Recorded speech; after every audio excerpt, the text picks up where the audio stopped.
Greetings, everybody! Oh, man. See, this is the problem with me not doing it every other week. I always forget that I have to have my script up. I know it starts with something like, it's Tuesday, it's 7-ish Eastern I don't time. even do the script, Ben. You don't do the script? All right, I'm going to wing it then. Thank you, everybody, for joining us here on Handelabra Live. This thing happens every Tuesday at around 7. Sometimes I'm here, sometimes I'm not. John is almost always here. It's very, very rare that John is not here. We are Handelabra Games. We make digital tabletop games such as, obviously, Sentinels, the Multiverse, One Deck Dungeon, Aeon's End, which we plan on starting to show you some more live on the stream in coming weeks because it's starting to come together. I think it might be getting into beta sometime soon, and once it does, we'll be able to start showing you how it looks, you know, what is it, 4 or 5 months later? You know, you obviously saw the demo that we had during the Kickstarter, but we've been working on it this whole time while we've also been working on OblivAeon, and we can't wait to show you some more of that. Handelabra Games does believe in civil rights for everyone and being as inclusive as possible. So any comments or activity that actively work against that are not welcome and will not be tolerated. That much I've remembered. If you want to check us out, head to handelabra.com. Check out Sentinels at sentinelsdigital.com. I'm also posting a link periodically in here to go fill out our survey because we have got 6 new variants that are still going to come. We did launch the final expansion, but that doesn't mean that we're done yet. We've got 5 new villains turned hero, and then, of course, the very final final variant to complete the set, as it were. And that'll be the last one. But we want to know what you think. Who do you most want to see come to the game? So let us know. There's a couple other questions there that we're just sort of gathering some information on what we might do for the future of Sentinels. So please do go check that out. I don't know. Follow me on the places. Follow John on the places. I don't remember the rest of the script. That's good enough. Let's just play some games. I feel like we should get right into it because I think also, don't be a dick. Yes! That is a thing. Don't do that. I wanted to... I'm in Mystery Comics number 70. We should get started because I think we're going to play... Secret private game? Oh, it might be. I might have it still set. Unprivate. Yeah, unprivate. There you go. I don't know if I'm actually in the chat because no one is talking, so it might be that I'm just disconnected. Oh, people are talking. Oh, yeah. Walker, James Butler, Ben Wolfhart. You see my messages? I see chat. Are you alive? Chat. Gato. Crazy Promises. Okay. Hello. Oh, I'm not seeing anyone else's messages, only my own. I'll try reloading it. Twitch can be twitchy that way. It's like a website that's connected to an IRC server. It's not good. Not good at all. Alright, so when you join me is when I will stop shuffling. I am trapped in an empty hellscape of my own creation. That means I can see Takewalker. So. There we go. Huzzah. Alright, I think we should choose a shield that we haven't played yet. Okay. On the stream. We played... Actually, Arc of Unreality, I don't think we played. We played Effusion of Pain and Primary Objective and Source of Foes, I think, so far. All right, the chat can correct us. So let's look at the Arc of Unreality. So this is Bring Forth Progeny.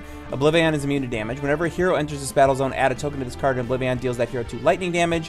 When there are H tokens on this card, flip this card.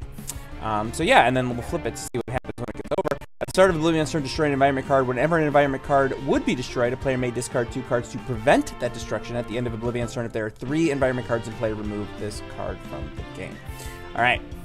Keep the Scions random? Sure. All right. And I said to John earlier, I was like, I feel like we should show off a 3-hero OblivAeon game, which it seems like that would be a fool's errand. But it's one of my preferred ways to play. Mainly just because when we do 3 heroes, we actually smush them in the middle and the 2 sides get longer. And I like that a lot. So I've chosen 2 randoms. Looks like John's got Setback. We picked a shield. We've got some 5 random environments here. So I think we're ready to go. Let's do it. Takewalker asks, speaking of hellscapes, where are you today, Margaret P? I am in the same place as last week. Still in Panama.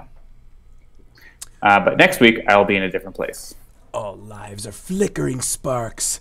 I will remove those sparks. New primary directive, prevent total reality obliteration. All right, so let's see what the heroes start with. So you can see here, this is what I was talking about. So we got first battle zone, second battle zone. The heroes are just here underneath the OblivAeon, but the scions and the environments get sort of taller things, which, you know, obviously... And the reason for that is if you stretch 3 heroes out all across the screen, it looks really dumb. Well, that may be, but it looks really excellent this way, so I'm very happy about that. Yeah, so we made it look great instead of dumb. Exactly. So that's what we do.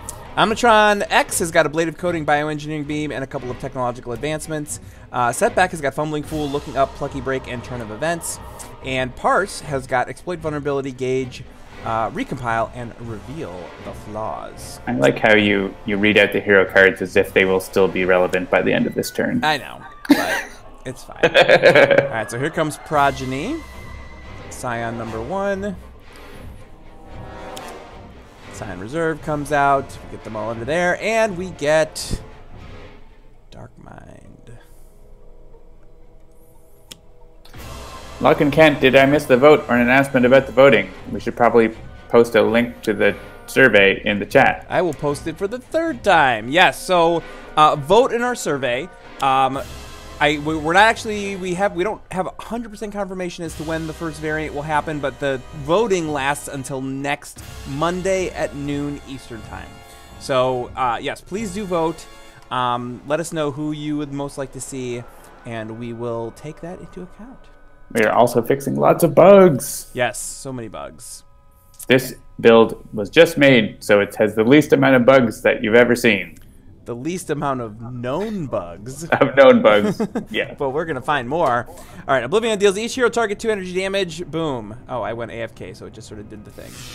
And then we got the boost on OblivAeon's damage, deals all the things. It's only +3 with 3 heroes, so that is like the only advantage of 3 heroes in OblivAeon mode.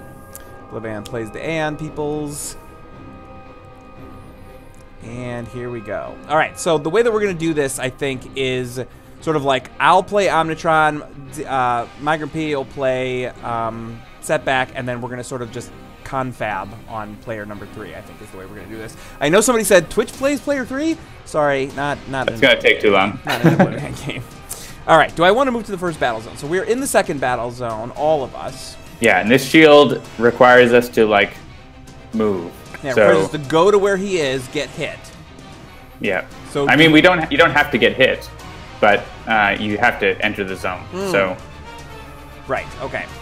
So do we want to do that right away, or do we want to try and build up some rewards first?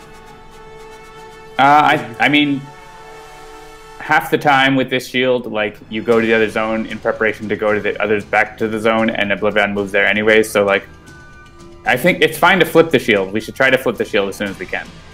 Like, removing the shield is another story. So. Right. Right. That requires some environment preparation and some other kinds of things. And frankly, you know, these first people. Oh, actually, what happened? Oh, we did. Oh, we already got moved to the battle zone, so we can just flip it right away. And we should just flip it right away. Okay, great. Hellion. I like Hellion a lot, but getting Hellion. Yeah, you know what? I'm taking it. Hellion is like Seraph is such a good reward. Yeah. One thing you might notice here is that mission or objective targets look different now. And this is to try to reduce the confusion between some people were having difficulty with the fact that mission cards are not villain cards or environment cards. So, well, we've changed it so that they don't look like them at all. Yeah. And so you can see here, so Hellion has got a red outline instead of the purple outline that it used to have, but it does say very clearly on it that it is a villain target, which is different than being a villain card. So, yeah. All right. Yeah, I'm gonna do some technological advancement. Yeah, what do I want? What do I think is the best choice here? I kind of want a plating. Yeah, Elemental's pretty good generally against OblivAeon. Yeah, that's what I was thinking. There's generally a lot of energy going around, so. Yeah. Although, I guess... Actually, yeah, I'm going to back up. Right at the beginning, I'm going to back up because I actually want to get the one that's going to... Although, I guess it's irreducible. Or is it irreducible? Yeah, deals your Brian the Wolf, I still think the bird should act as an environment card because that's a misleading wording. I mean, that is... Christopher's decision is that mission cards are not environment cards or villain cards. They are mission cards. Yeah, I'll just do myself. Sure. There's already we already have examples of with Heroic Infinitor of a villain card that is a hero target, for instance. So yeah, it is tricky, but it is what it is, and it's not necessarily something new. It has been ruled upon, and it is therefore consistent. Yeah, I think flipping this shield, it makes sense to just flip it because basically on the other side, we just need to try to get a lot of environment cards in play. Right. So may as well get started on that. Yeah, Demand of the Gods. So this is something where you might think, oh, why would I take this objective? Because there's no way I'm going to get it this turn. You can still take the objective instead of shuffling because you can move it. If it's the objective you don't want, then if you reshuffle, it might come up right away again, right? Or very soon. So if you take it, you can just trade it next turn. So I'm going to take it. Well, and Demand of the Gods is also unique, I believe, among the missions, in that at the end of your turn, you can give it to somebody else. Yeah, so I could give this to Omnitron, who is pretty good at like destroying his own cards, for example, right? So like, it's not about destroying targets, which is another misconception with this card. It's about destroying cards. So you can destroy, like, say you shoot the Omnicannon, it destroys the cards under it. That totally counts. Oh yeah, I hadn't even thought about it from that point of view. Yeah, yeah. So you can definitely do some cool stuff with it. So yeah, so I could. Looking up is always really nice with Setback here. If we can take out that Aeon Locus, I would be very happy about that. Yeah, would that's be able to do that. I don't think so. You only have 2 damage. So if we're lucky, the environment could do it. But I'm gonna do a real quick test just to see if an AV sync issue. Yeah, it's a little bit delayed. I don't know. I'm following the chat. It is a little bit delayed. I don't know what to tell you about that. It's not a couple seconds. It's like maybe a half a second, at least based on what I'm hearing on loading up the Twitch live. So. Well, I guess we're not even over there with the Aeon Men, so I'm just going to punch Hellion instead. Forgot where I was. And yeah, I'm going to send this over to Omnitron, who already has a mission, but you can have 2. That's fine in this limited case. All right, so do we want to move? I assume we want to move Parse and then flip the shield, right?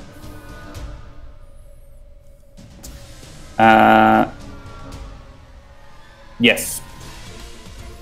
Brian the Wolf Hunt feels like they should have added the wording, treat this as an environment card. Then it would be really easy to achieve with cards that just destroy an environment card. Or like OblivAeon destroying environment cards. It would be way too... Like, there are villain cards that destroy environment cards. I feel like that would be a little too easy. Yeah. But I mean, if you want, ask Christopher. Christopher's the one who designed the game, so... And we have meetings with him regularly, and sometimes he changes his mind, so... I don't think he will in this case, but you're certainly welcome to plead your case with him. All right, so...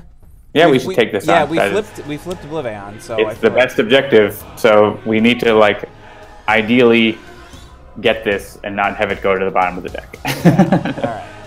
All right. So let's see here. Exploit vulnerability.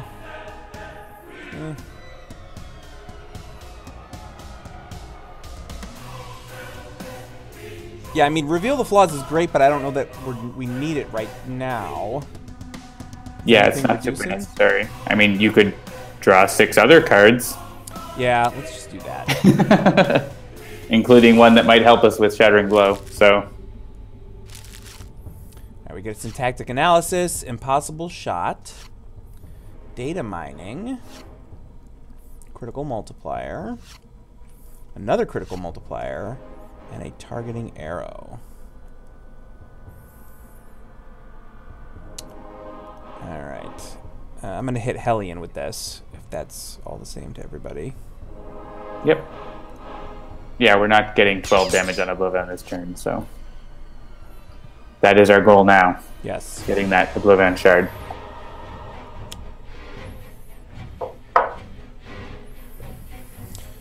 All right, impending casualty comes out. Someone can discard to get rid of this. I mean, Yeah, Parse obviously has the most. Parse has a lot. Omnitron has a lot. Oh, do I have, with only H equals 3, I could use turn of events, which is kind of fun.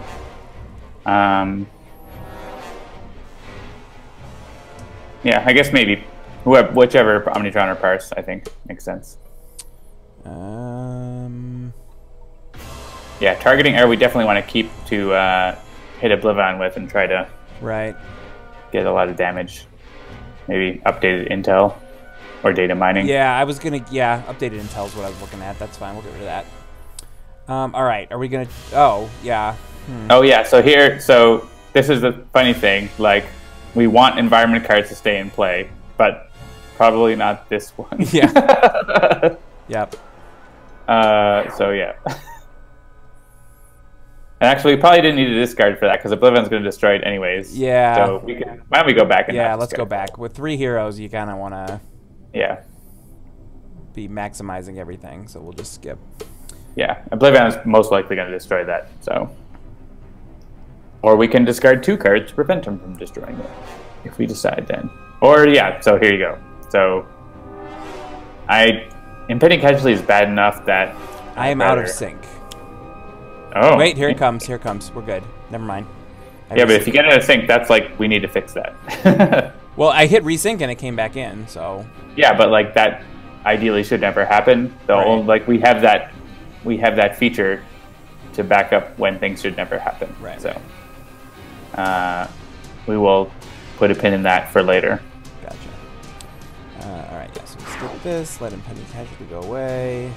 OblivAeon moves away from us, which is great. Progeny's going to deal some damage here. Yeah, it's only a little bit of damage. Based on X, right? Yeah. Yeah. Is it energy damage? Did you get that? I did not. I switched to a different one. Oh, okay. So, Setback. Oh, wait. No, yeah, I switched. Yeah, right. I switched to the other one. Okay. Is the other environment Rook City? No.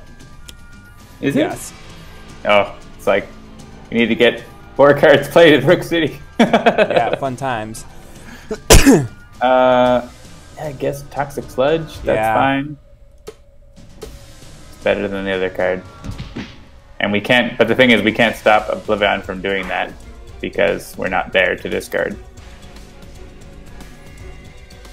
But now we can have Omnitron like try to play the top of. Yes, to get more signs. Try to play lots of environment cards. Yeah. All right. So out comes Boar. Dark Mind's doing some things. Yeah, and that's second battle zone. So he is gonna OblivAeon is gonna destroy that locus and play an extra card. So that's not great. Oh. Well, he might play something else. But they're gonna tear through reality. So. There you go. Alright. I don't think it's going to matter, but let's hit Hellion first to get it flipped. Yeah, I don't think the order is going to matter here. I guess you're going to lose a component, but it's like small things happen. Yeah. Hey, there, your temporal shielding did something. Yeah, so OblivAeon did not destroy that locus, so that's good. Lock and Kent says they have a pot roasting for another 3 hours. It should be done by the end of the stream, I hope. Yes, fingers crossed. All right, so we are, so Omnitron is in Battle Zone 1 with OblivAeon. I don't think there's any reason to move. We should just try to wail on OblivAeon and try to get environment cards played, right? Well, there's not really wailing because we're not going to get through 10,000 hit points, but... No, but we want to get 12 in one turn if we can. Yeah. But, like, doing 11 in one turn is useless. Right, so. Right. Okay, so I am going to not move. Do I want to swap out... Oh, no. Do I want to... Oh, yeah, because I flipped Seraph, but I still had Demand because it was given to me. Do I want to swap that out? Yeah, Digital Age is good. You may as well swap it out. Yeah. Unless you think you'll destroy enough cards. I doubt it. Yeah, I mean, Omnitron is an equipment solid, so there's a really good chance of flipping this. Yeah. That's fine. Yeah, you have equipment in your hand, so Yeah. you will flip it if you want. I don't think you're going to be able to deal... I mean, if you reset, there's a chance you might be able to... Yeah, I don't even know if you have enough stuff to be able to deal enough damage. Yeah, I mean, Seraph is going to do 2 irreducible. There's no boosts. Digital Age I think once we get the targeting arrow on OblivAeon, that's when we have a chance to do it. But I would focus now on like trying to get the environment to play more cards, even though Megalopolis is the worst. Why we picked that? Yeah. All right. So in that case, I think we probably should have kept that hostage though. situation. Hang on. If Seraph can do 2, if I can get Digital Age flipped, it'll still trigger and let me do things. So if I can get another, that's true. So that's actually 4 damage from what you've got already. Right? Yeah. Omni-Unity itself, and your equipment, and Seraph, and Omnitron will each do damage. So that's 4, right? So 6 from Seraph. Seraph can hit himself. That lets you play an extra card. So I think Slip Through Time is definitely the right play. Okay. So you can do more. Yeah, I was thinking that or technological advancement and get another. Yeah, I mean you can still play that at the end of your turn. Oh yeah, right. Okay, I gotcha. Yeah, so I mean if you want to go for this, like try your own deck and hope to get something. Sure, you may as well play it. Actually, yeah, you can have Seraph hit yourself for temporal shielding. Oh, nice. Okay. You get more damage. Actually, if it's only if it's worth it. So like. Yeah. So do all the other things first. Hit Seraph. All right, so there's 2.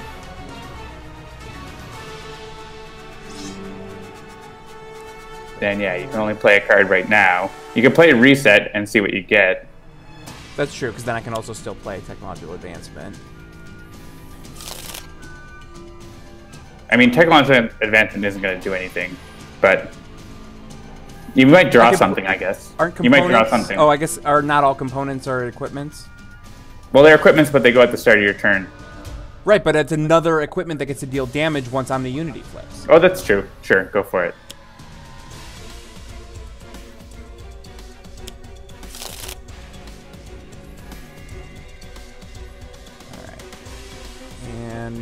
Yeah, might as well hit Progeny with the last one of this. Well, the idea was that you hit Omnitron so that you use reactive plating, if it would be enough damage. Oh, I see. Oh, okay. How much did we do? I've only done 2 so far. You've done 2 damage, and yeah, between Omnitron, Seraph, shielding, component, digital, and Omni-Unity, that's 5 more damage. That's 7. Reactive plating would give you 2 more. That would be 9. If you played Bioengineering Beam, that would be 2 more damage. It'd be at 11. I think you're 1 short. Yeah. All right. So I think it's fine to just like. Oh no, this is perfect though. I can discard the other temporal shielding. We'll get another. They can put the Gaussian Coil Blaster. I don't think we're gonna get 12 and get to 12.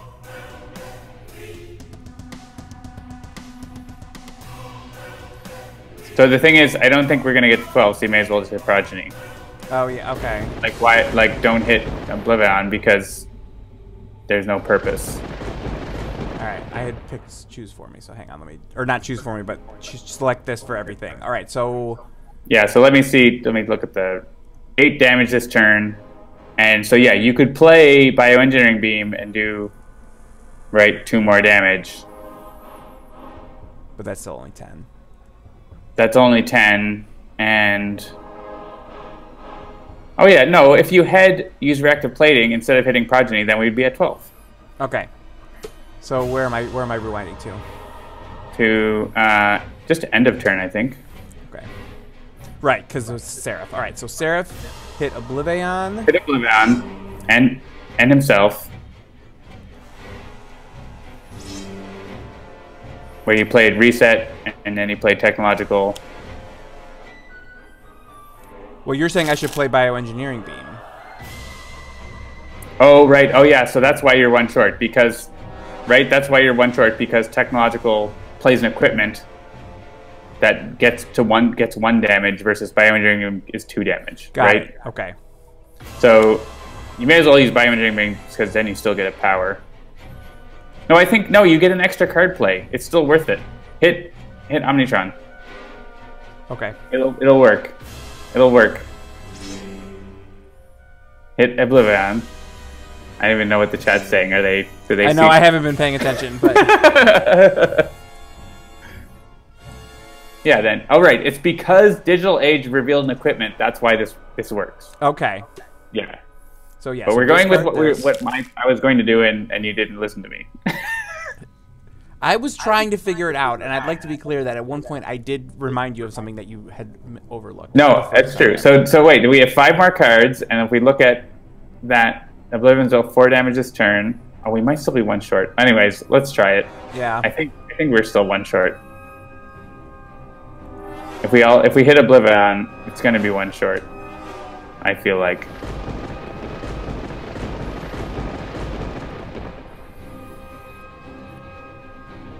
All right, you get 1 more play. So now that's the thing. You needed to play that technological lesson earlier, so that you get that one more equipment. And then play bioengineering here. And then play bioengineering beam and use the power. All right, we're doing it. We're going to rewind. All right, we're doing it one more time. One more time, people. We're gonna do this. Yeah. Okay. And it's probably still gonna be 1 short, but we're gonna keep doing it. No, I think it's not gonna be 1 short. All right. All right. Hit Seraph. Thus begins the 10-hour streak. Exactly. All right, so now we're going to play Technological Advancement. I'll put a component / equipment into play. We'll go with... Yeah, as long as it's equipment. Yeah, not a plating. So focus Plasma Cannon. All right, then we're going to hit Omnitron with this. Omnitron is all to get to the magic number of 12 damage. So that's 4. Yeah, Omnitron and Omni-Unity are having a long debate. This is not actually the game. They're running simulations. That's what they're doing. They're running simulations between the 2 of them. All right. I discard it. Shielding brings out Electro Deployment Unit. So now we have 6 equipment cards. All right. That's the extra 1 damage that we needed. And we hit OblivAeon with all of that. And then Slip Through Time, we play Bioengineering Beam for the 2 more damage. And we do it! I know it seems like a lot here, but getting that OblivAeon shard is huge, so... Alright, so you're saying... I don't know, maybe reset into Bioengineering? Sure, that's fine. As long as you play Bioengineering Beam. Right. And then use it. There's nothing to destroy, but it doesn't matter because we've done 12 damage to OblivAeon. Yay. We've done 12 damage to OblivAeon! Alright. And we have the shard, which basically means it's a 1 run at this point. So, thank you for joining us. We do this every Tuesday night at around 7 p.m. Eastern. Alright. Yeah, Take it away, the Setback. only reason that worked is because Omni-Unity revealed an equipment card. That's the only way that could work. Alright, so Setback isn't able to play the environment deck. Yeah, I'm trying to, like, Teamwork. We didn't actually pick Megalopolis and Rook City. That was just, we let the RNG gods decide for us, and that's what we ended up with. Yeah. I'm just trying to, like, this shield, if we want to flip the shield, it's a project, right? So we need to, like... My general goal with this Cosmic Repercussions is try to get 3 cards in each environment so that wherever he goes, we can still do it. Yeah. So in the interest of preventing tokens, I would think Setback and Parse should probably go to the other battle zone. Sure. So let's do that and try to get the Setback objective. Oh, I love it. Yeah, Lucky Break is maybe one of my 2 favorites in the missions. Yeah. So we know on top of Rook City is just Toxic Sludge, which is a pretty easy environment card in Rook City. So I'm going to not use Fumbling Fool. I want to keep that around. And maybe I'll just use like Plucky Break. Yeah, and I can like try to punch down one of these Aeon Locuses. Yeah. To like minimize what they're doing. Yeah, I'll use looking up. Yeah, the RNG decided to be a big meanie pants. That's exactly right. We've got OblivAeon's toenail. That's perfect. All right, select a card in your hand, shuffle your deck, and reveal the top card. Well, they're all one-shots, so it's mostly picking which one I want to play.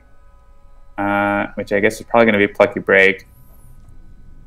Fingers crossed for a one-shot. Oh! It was not. And it goes under Dark Mind, which is even worse. Yep. All right, so Parse is going to move. And she has the OblivAeon shard. Which, just to remind everyone, at the start of your turn, you may discard a card. If you do, increase damage dealt to and by hero targets in this play area by the number of devastation tokens on the inevitable destruction card until the start of your next turn. And actually, it might be an open question whether we're going to do that here. But hang on, let's see here. So create contraption. At the end of your turn, each player may discard any number of cards. So it's just me and Setback in this. This is impossible for Parse to get. Yeah. It's a really good reward, so this is something where I would maybe just skip, because if we can get Omnitron to take this, the next hero who comes along be able to get this. Yeah, sure. Omnitron's not going to be alive. Sure, yeah. So whoever ends up in Omnitron's slot. Yeah, we'll pick equipment heavy heroes in order to get that.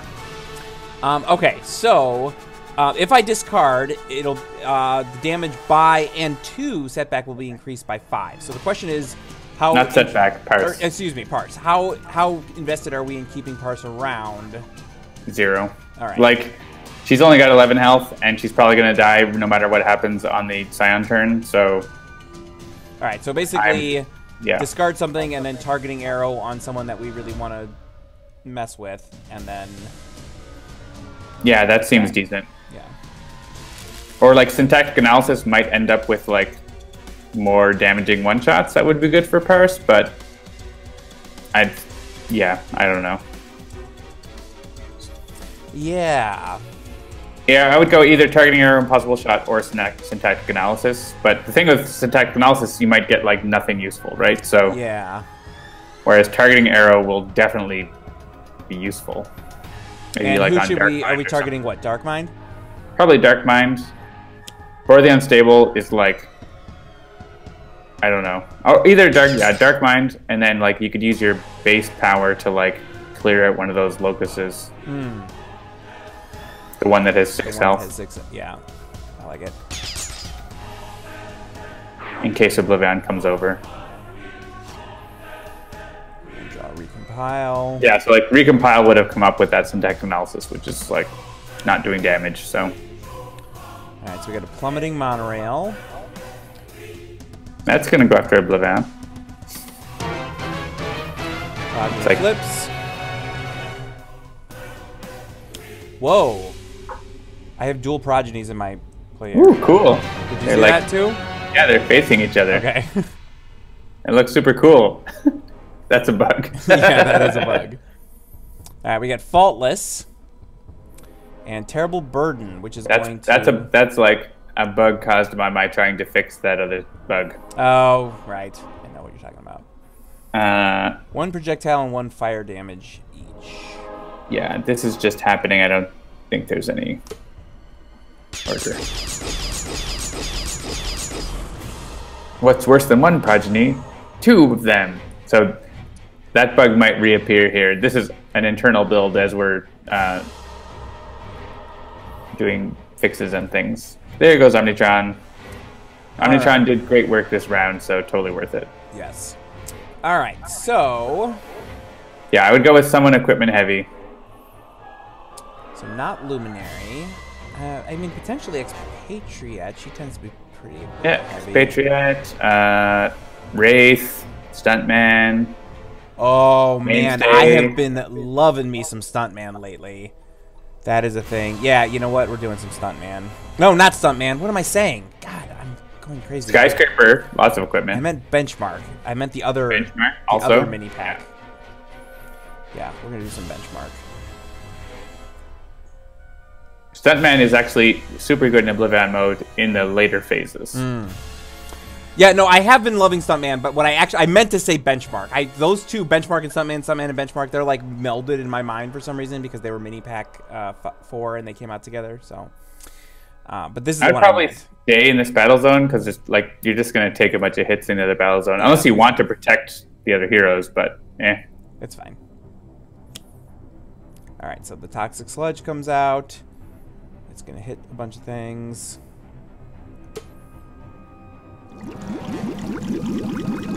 Gonna hit Parse for a lot. Yep. But then the second damage doesn't hit Parse for what that's worth. A little. Alright, and Assault. There goes Setback. Stunt Mark, the next most popular ship.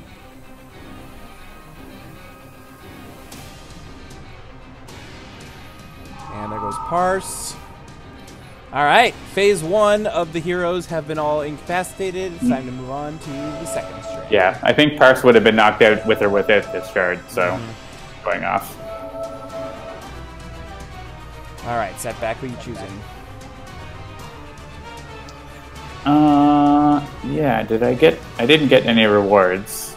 And what's on top? Yeah, I think just like getting more of that, more equipment to help get that is going to be helpful. So I'm going to bring Skyscraper, who often has lots of equipment in the form of links. Nothing can withstand my power. I am supreme. Stay behind me, friend persons. And yeah, the first battle zone is where everyone is. And so, yeah. I know OblivAeon's there, but we'll see. I'll go ahead and bring the Wraith. Because the question is which Wraith. I think we'll go with Price of Freedom. Because like at least her base power can deal damage if we need her to. Yeah, I mean, if you want, you could stay in this battle zone. And I guess it depends on what you have in your hand. Yeah, let's one take a equipment. Look. Throat Jab, Smoke Bombs, Inventory Barrage, Combat Stance. So where am I? Am I in 2? I should go to 1 and Throat Jab OblivAeon. Yeah, let me look at Create Contraptions looking for 4 tokens. And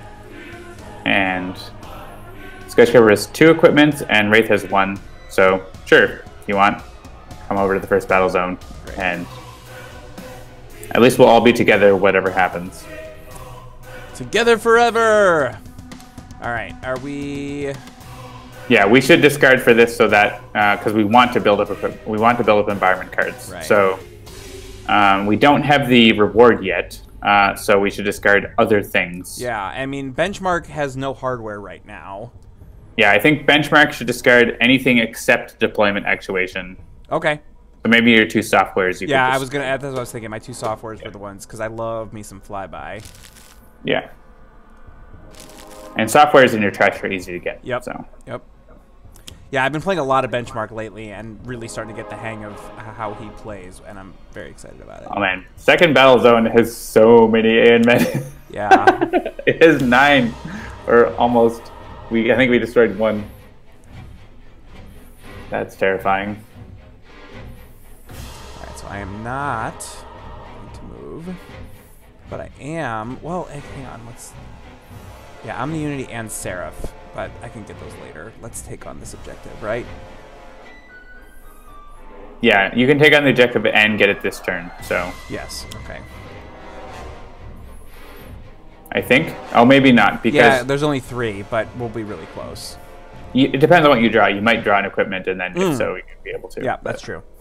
Alright, so... Yeah, Progeny has flipped, so Flyby's not going to hit Progeny, and Faultless, I believe, has damage reduction, right? Yeah, it's not really useful to play Flyby right now. Yeah, alright. So I'm going to Deployment Actuation. Yeah, this is good, because I can get a hardware and a software into play. Team Orchid suggests maybe try to get the hairdryer in Wraith's play area since he also has the shard. That's true, but it's also like skipping getting rewards for other heroes, so I'd rather get more rewards than skipping people. Yeah, which one of these do I want?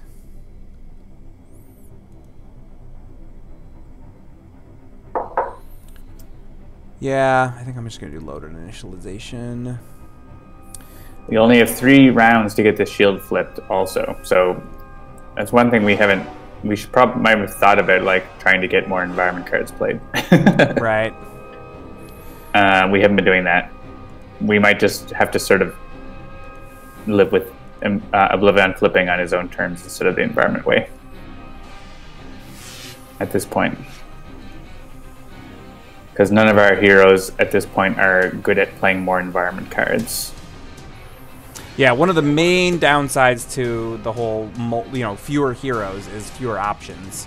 Yeah. Like, the thing of like, well, we'll just blow through 33 hit points on Skyscraper and swap someone else in. Well, no, that's probably not such a great idea. You didn't end up drawing an equipment? I did no. Not, so. No. Well, we'll discard what we can and then hopefully get another effect. Actually, yeah, we'll see what we can do. Yeah. Yeah.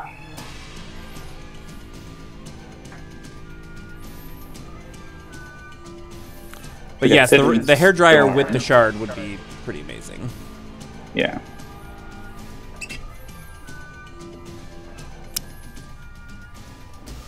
Trying to think if any of these incapabilities are good at playing environment cards. They're not. So yeah, we might just have to avoid OblivAeon a little bit and try to get rewards.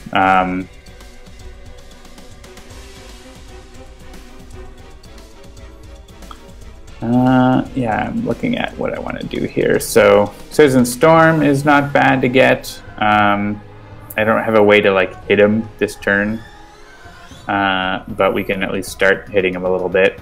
And yeah, you could throw jab OblivAeon and stop him from hitting us a bunch, which might be good.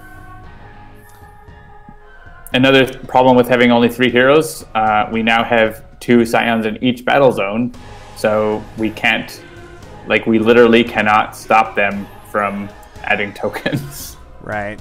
Unless we can, like, kill them.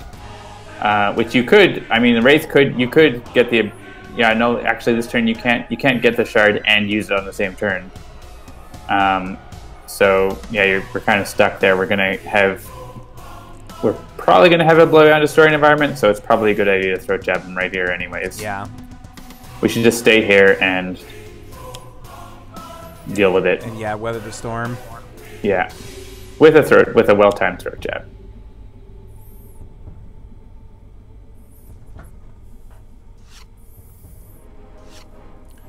Ooh, compulsion canister. Yeah, that can be handy. Put it on OblivAeon and have him like hit something with +3. Oh, and then Citizen Storm just destroyed my ongoing card. Yeah, that's the reason why I tend not to take Storm if I can avoid it. It's like, oh, someone had an ongoing card to soak. Yeah, the damage is okay, but yeah, losing those cards, especially in a game where you don't have a lot. That was a waste of a card play. What was it? It was my software, I think. No, I didn't have a software. No, it destroyed the one ongoing. Let's just go back and I'll not play that. Okay. There's like no point for me to play it, so. I just skip my play and draw. I'm still take Citizen Storm, but like, yeah, the destroying the ongoing card is annoying. But there's no point to playing a card just to have it destroyed. Right.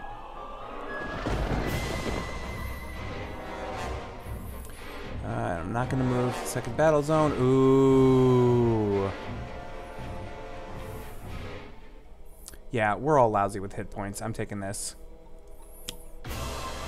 True hero in the end. We have to deal ourselves irreducible damage. We can't do it in one turn. But yeah. We could probably get it by next round if we survive. Especially if you throw it to OblivAeon, we should be able to get it. Yeah, and actually, so a thing that I did just recently that I think in the back of my mind I knew that I could do it, but I'd never actually tried it, was like my 3rd hero took this, and then my 4th hero came up and traded it, and we did it in one round. Yeah. Which you can do, but we're not. Yep, we could definitely do it on like Benchmark's turn. And then we could get the hairdryer in race play area. Better than skipping. So there you go.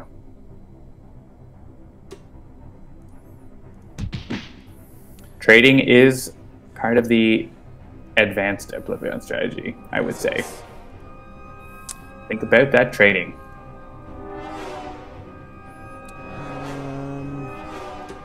Yeah, what? Citizen Storm and Faultless, probably? Yeah. Yeah, trading missions can do really, really useful things, so...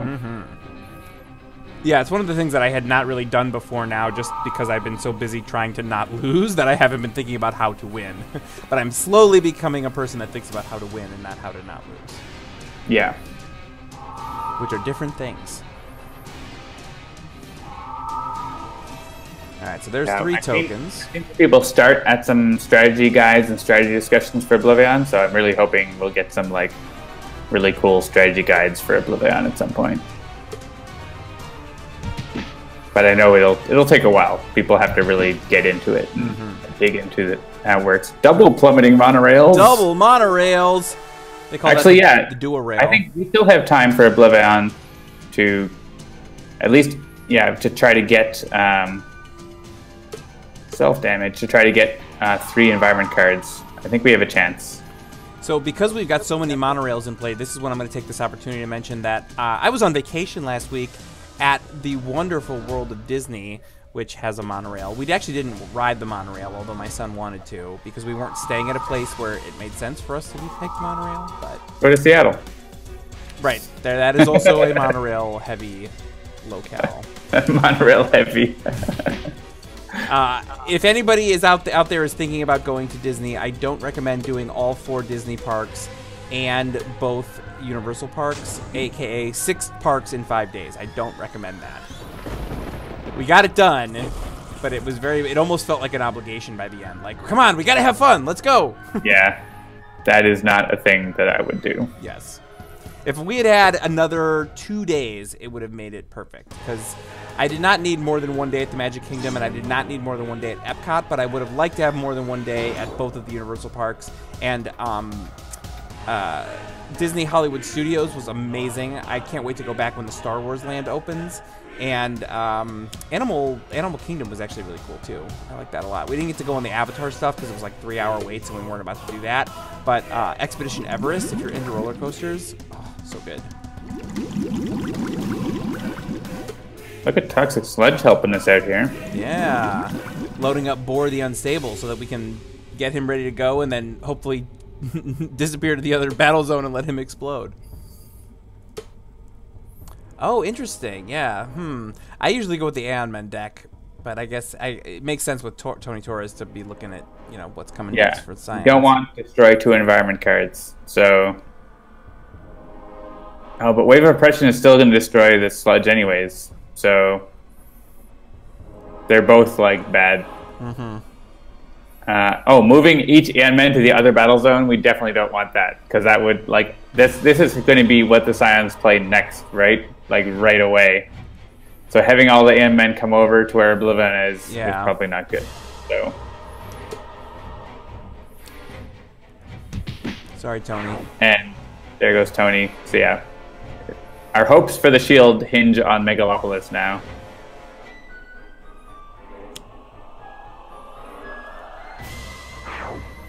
Alright, so Toxic Sludge is gone. There's no heroes. And they also hinge on OblivAeon not destroying the environment. Otherwise, then there's no cards. I feel like the odds of us flipping this shield right away are really, really low. Yeah. So I'm not super focused on it, just something I'm thinking of. Yeah, so we can choose one, and then I feel like it's worth trying to discard for it if we have the cards to spare. Sure. Actually, if we have an equipment card, Yeah, Wraith has an equipment. And so does Skyscraper. I think Skyscraper is the best option, so. Okay. That's going to flip that reward as soon as I discard this. And then I can discard another thing. T. Morgan says, Disneyland is the first vacation where I went back to the hotel before my parents did. They were so proud of me for using a map to get to the boat area. Well done, T. Morgan. I did not see that message. It says, welcome to the chat room. Oh, boy. Hooray for sketchy hotel Wi-Fi sometimes. So I streamed last week and it worked great. So. All right, Aeon Master comes out because we definitely needed more. Aeon Master. Why are there so many Scions this game with so few heroes? We got this. Come on. There were 3 Scions in our area. All right, he's destroying. Sure, I don't think the order matters. Warrior. Yeah, we need more Aeon men. Yeah, throat jab, which really did very little, actually. All right, so OblivAeon has 12 tokens, so we're definitely losing. At this phase, right now, we're losing Megalopolis. It's possible he might move before that happens, but... Yeah. Whew. Yeah. I mean, if we kill a Scion, that gets rid of a token. So we could go over... But then the thing is, like, we can't stop the Scions from adding tokens. Right. I think we should run and let OblivAeon kill Megalopolis. Yeah, okay. I'm on board. I'm on board with that. All right, so hope for the dawn. I don't have... Yeah, I don't have a way to take this. So I think I'm going to regain a reward because there's... I mean, who else is going to get that reward, though? Or the objective? I mean, you do have softwares with powers, just not in your hand right now. True. So, I mean, you do have 2 rewards under your card, so I think it's fine for someone else to take on Hope for the Dawn or whatever. Yeah, but something to think about. And I think, since I don't think I'm going to use Seraph this round, I want to get Omni-Unity. Seraph is better than Omni-Unity. Seraph is objectively better than Omni-Unity, but given that we ran away, we bravely ran away, I'm thinking if I can... I'm trying the angle to get both of them. Well, actually, yeah, if I'm going to stay here, you're right. You've convinced me. I'm taking Seraph is better at getting both of them, also. Yep, no, you're right. You're right. I just had to work through it. That's all that this is. Yeah, fair. Yeah, so if I'm going to do that, because I also have the Chekhov's hairdryer, so... Yeah, and, like, he lets you play another card, like, or use another power. Yeah, like, we can kill Darkmind, like, we should. I mean, the problem is, like, if we kill Darkmind, another Scion comes out, so... I don't know, but holy moly, there's so many Aeon men. I know. Yeah, I was going to say, I'm not even going to hit Boar. I'm going to hit this other Locust. Yeah. There's so many. Why don't we have that other shield? Yeah, I don't know. I have never actually... This is literally the first time I've used the Seraph hit themselves to do a thing. I don't even know that I even knew that was a thing that Seraph could do, so that's good. All right, so kill Darkmind, right? Yeah, I mean, sure. We get another Scion, but at least Darkmind's gone. Yeah, but I get my my software back, so that's good. We lose a token, which is overall good. Kill Boar, he will kill everything. And we get Sanction. Yeah, including us. I don't know if that's useful. Alright, so... It's nice to kill Boar when you want Boar to be killed. So hit the other Locusts. And then what? You're saying I could hit Seraph here to play a card? Yeah, hit Seraph, and then you can start getting more set up, right? Or like use a power, but I think you have all those deployment activators. Let's do this. So we'll play Infernal Missile Pod. Nice. And sure, we'll take the countermeasures. Great. Alright. You have an ongoing for... You still never play... Oh, you did play one software. Okay. Yeah, let's get out of... OblivAeon is, like... There's nothing we can do about those Scions there. Like, the thing is, if we kill a Scion, another Scion comes, right? With 3 heroes, there's no way we can keep up to the Scions in the first page. And that stops once he flips to page 2, right? Or am I misremembering that? Yes. Page 2, he puts a new Scion on his turn if there's an empty zone. So... It's a little easier. We do have... He did play Focus of Power, so I'm thinking of emergency evac here. And, like, just getting rid of Citizen Storm by swapping him out? Yeah. Sorry, Citizen Storm. Yeah. I'm okay with that. You are the weakest link. Goodbye. And yeah, I want to get rid of that. Unless you have... Yeah, you don't have grappling hooks, so emergency evac to get rid of focus of power, which is bad. We'll take a hit point. Skyscraper's just drawing cards this game. That's all she's really doing. I haven't drawn a huge card yet. There's one. Yeah, there you go. Tectonic Choke Slam. Yeah, I want huge cards to kill all the Aeon men, but... yes, I will move to the second battle zone.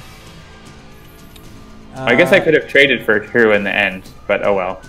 Yeah, well, whatever. So that would have been better for Wraith to have that Hope for the Dawn, I think, but... It's fine. Yeah.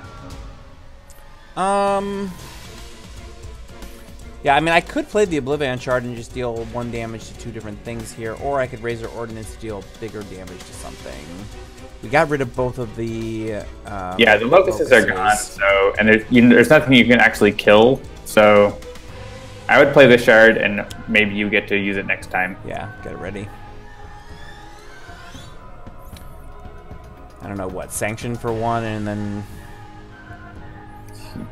Yeah, I mean... We probably don't want to hit Boar, right? Yeah, don't hit Boar for 1. That's not helpful.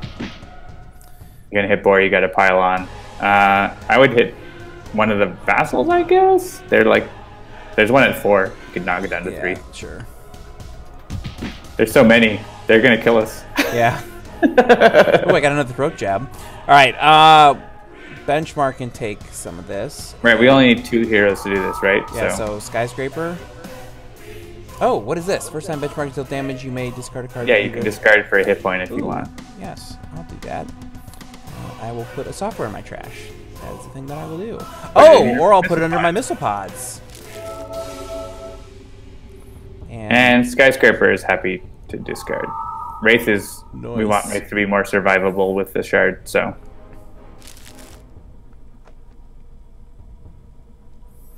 Awesome. So we got this shard and the sacrifice in Wraith's play area now. The monorail... All right, I guess monorail is going to be... This would almost get the OblivAeon shard, having the monorails hit OblivAeon. Yeah. But he is going to take out Megalopolis.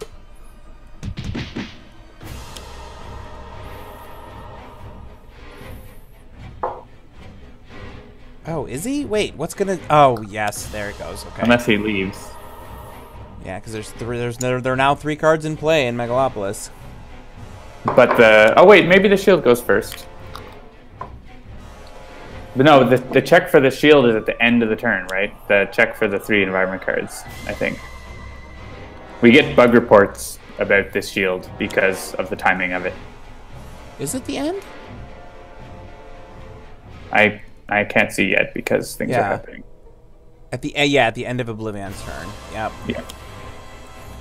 But start and end of turn checks, they happen like it's not like during the whole start and end of turn. It's they check at the time that they check and not again. Right. So it can often, seem like it should have happened, but it worked correctly. All right, Scum and Villainy.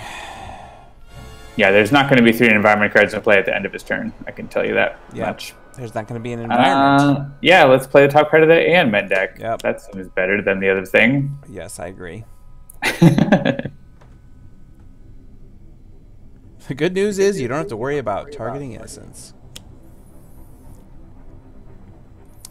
Alright, Scatter Slaughter is going to hit. Oof. So lesson here is we should have left the other card in play and not got rid of it. We would have flipped the shield. Lesson learned. Oh, Boar, come on. Yeah, he's got lots of tokens. He could kill Benchmark. Or hurt the Wraith. I feel like may as well kill Benchmark. Yeah, no, I know. It's tough, but that's kind of how I'm feeling too. Like, I love me some Benchmark. Well, we could use the Brother's Sacrifice now. Oh, that's true. If you want, but Benchmark's going to be at 1, so...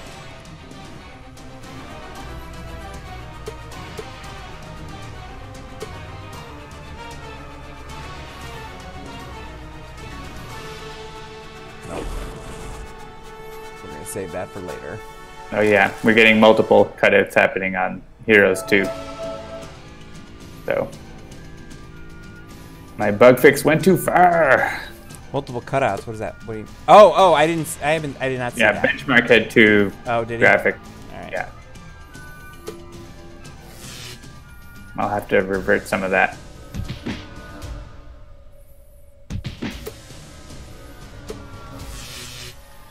Actually, maybe, you know what? You want to? Yeah, I'm rethinking that. Having this all happen, maybe I forgot that there were and... literally like infinite Aeon men in here. All right. Yeah, let's do this again. All right, so we'll hit benchmark. I can discard this. Well, you don't need to discard unless you want it to go in the pot, I guess. Yeah, it's fine. I can put it in the pods, especially if I'm going to be sticking around.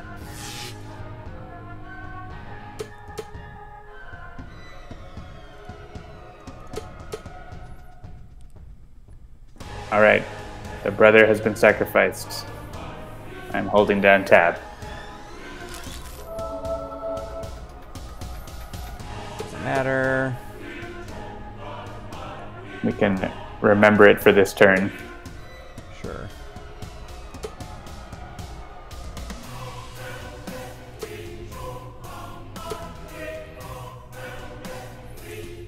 Get all the things. Get all the things.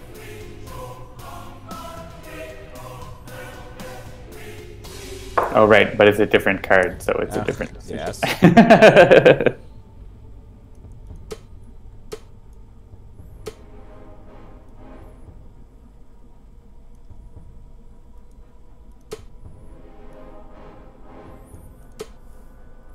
That's a lot of Aeon men, but they're not killing us. Yep.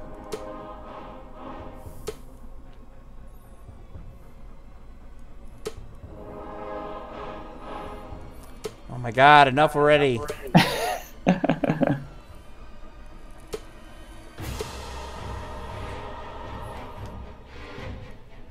Maybe we do need to blow Boar up.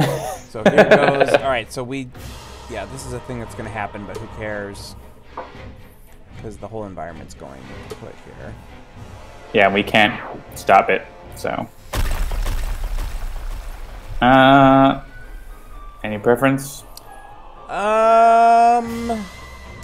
This seems to go with the theme that we already have. That's fine. We can keep both of the, Alright, so first, I usually like to hit the Aeon Thrall, so anything at full hit points just stays at full. Great.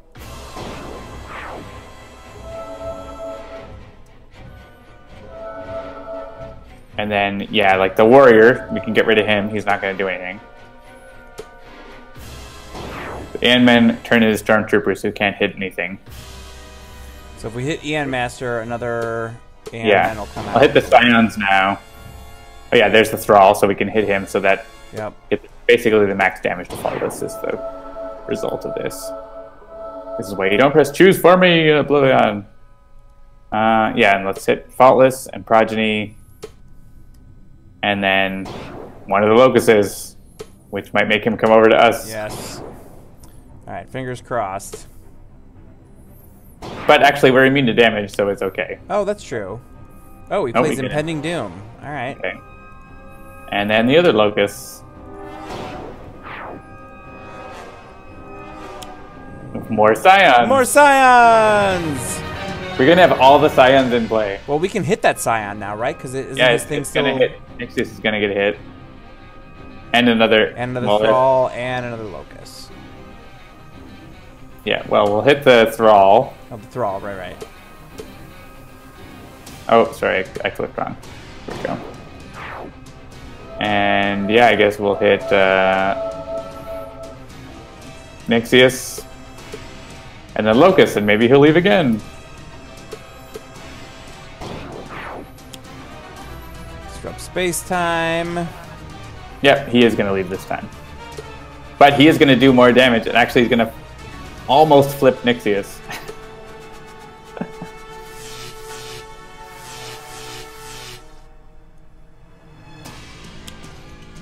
Oof.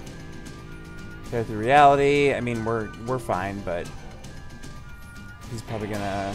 Oh yeah, so here he's gonna murder a whole bunch of Aeon men. So we should kill the thralls first, because they're basically... Well, he's gonna get boar down to 10, but not quite enough, right? Like, I'm just curious, there's no locusts left, right? So basically just nothing is gonna happen.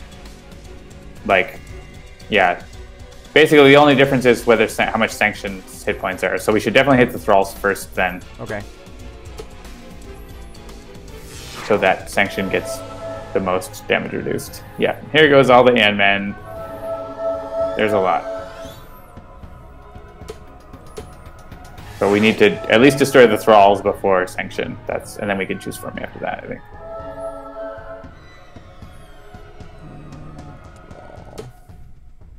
Okay, more thralls. How many cards are left in the Aeon deck? 1.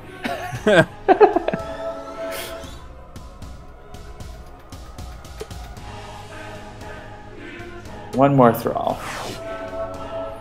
Yeah, good idea on the brother's sacrifice, or all of us would be gone. Yep. Point. Alright, yeah, so choose for me here. Vassal.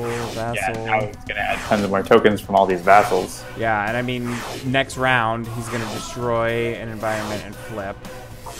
And maybe destroy another environment. Because we're getting pretty close. Yeah. Here, doesn't super matter. Seraph wants the damage.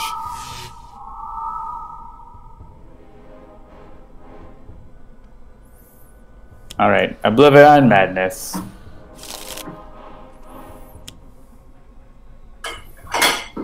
And then 2 Aeon men in the other battle zone. Alright, so OblivAeon did destroy an environment. He's going to count down to 0 and destroy another environment on this round, and potentially a second one.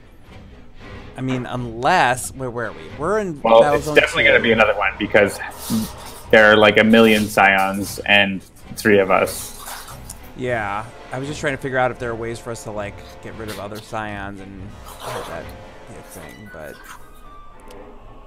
I mean, we can remove tokens by killing Nixius, so we do have a chance if we go over there and kill Nixius. But he does play another scion, but I think we should leave. Unless there's, like... There's also impending doom in this battle zone. Yeah, oof, and he's here. Alright, yeah. That's fine. I feel like leaving is the right option. And trying to get any more things. Ooh. War-torn landscape. I mean, well, look, he's going to flip.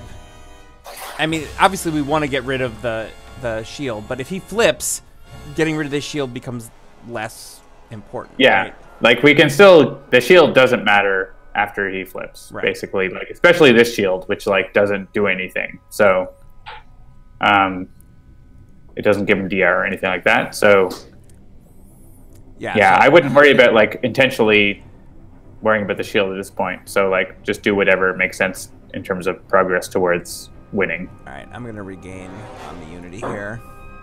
Yeah, like we can get Faultless flipped over. Maybe we can kill Nixius. Killing Nixius will prevent him from destroying another environment, hopefully. Like, I think that'll be worthwhile. All right, so I'm going to fly by and hit Nixius. Because, yeah, we're going to... He takes out 3 tokens and then another one, so 4 tokens total. And, hey, Empyreon is just going to, like, help us a little bit, so... Right. And then I was thinking Faultless and that Locust with the other 2 here. Sure. Yeah, or if you want to hit Empyreon, Empyreon's just going to hit everyone, so... And Locust is fine, though. Oh, well, hang on, though, because, like, yeah, if I hit Empyreon here, I can use the Hairdryer to then hit Faultless down even more and take out the Locust if I need to. And I have my Infernal Missile Pods. Yep.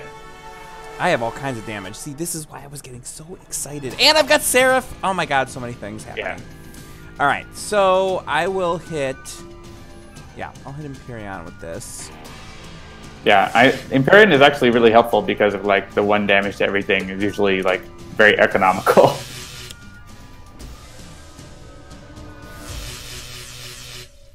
And actually, Skyscraper can probably actually come over and hit everything. So that's going to be really useful too. Do I want to discard it to do benchmarking? That. And yes, I would like to play a card, which is Omni-Unity. I hate Empyrean with an OblivAeon shard. That's true. If he had an OblivAeon shard, that would be bad. Oh my god. Yeah, you could hairdryer Faultless, and we could definitely get Faultless flipped over for us. Yep. Very soon. Yeah, so I could hit the Locust here, or yeah, I mean I can hit Progeny because it's irreducible. Yeah. I would hit any of the Scions. Yeah, I'm gonna hit Progeny because Progeny is the lowest, and this is irreducible damage. Progeny don't have tokens on them? Yeah. Oh, really? None? Oh. What happened to his tokens? Alright, well, we'll flip Faultless here, because we'll have Rain.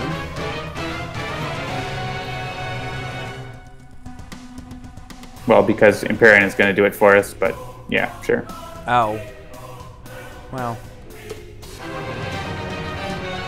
And Voss comes in. Of course, because he was only one of the only two that haven't been played yet, so... Well, you may as well hit Progeny for the irreducible. Yeah, and then maybe Voss for the irreducible? No, I wouldn't worry about Voss right now. Something that I would probably hit Sanction, or sorry, Seraph, so that you can play something else, like Deployment Activation. Yeah. Or your upgraded memory unit.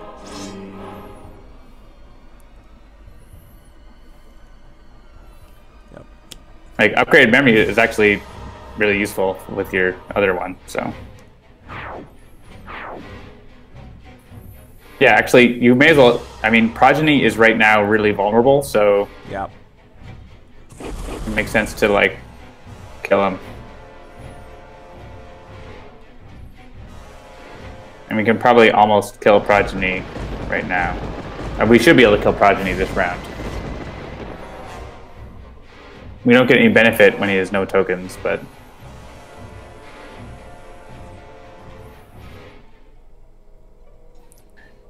Eventually, we'll get rid of all the Scions, and then we can't get more tokens because of the Scions. There you go. Yeah. Do I want this or an incapability? I don't like starting to use incapability so early. Yeah. I also don't have anything to do with this to hope for the dawn. And I don't know. I know. Shuffle always feels like a waste, but... I would potentially swap it out or use an end cap here. If I use an end cap, you could use Chekhov's hairdryer, which is like always a good idea. That's true. We could, I mean, Progeny could be gone. Yeah. And then we'll get Void Soul, who's the last. Yeah, or like I could play more cards as Skyscraper, which is also useful too. Yeah, maybe I'm going to use incapability, and I'm going to play Proportionist. Because I'm going to play Tectonic Chokeslam, and Proportionist goes off. Nice. Which makes Empyrean do damage too.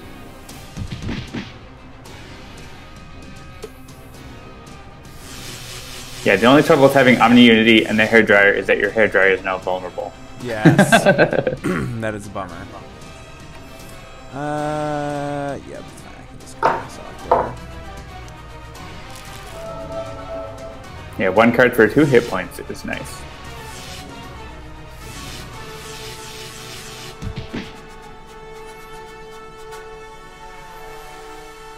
And yeah, I think Aeon Master, now that he's been hit, is the next target. And then 1 projectile to all targets.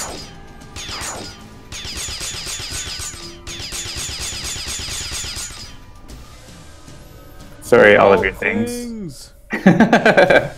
Skyscraper is going to continue hitting all your things right now.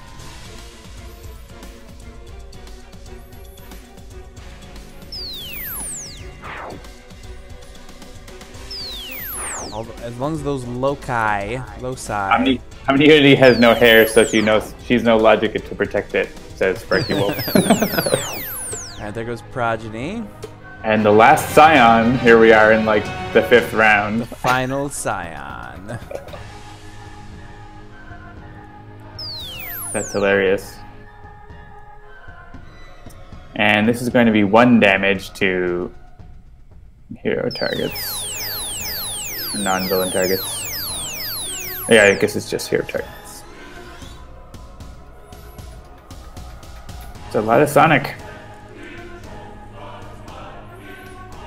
And I don't want to return the card to my hand. Sorry, Don.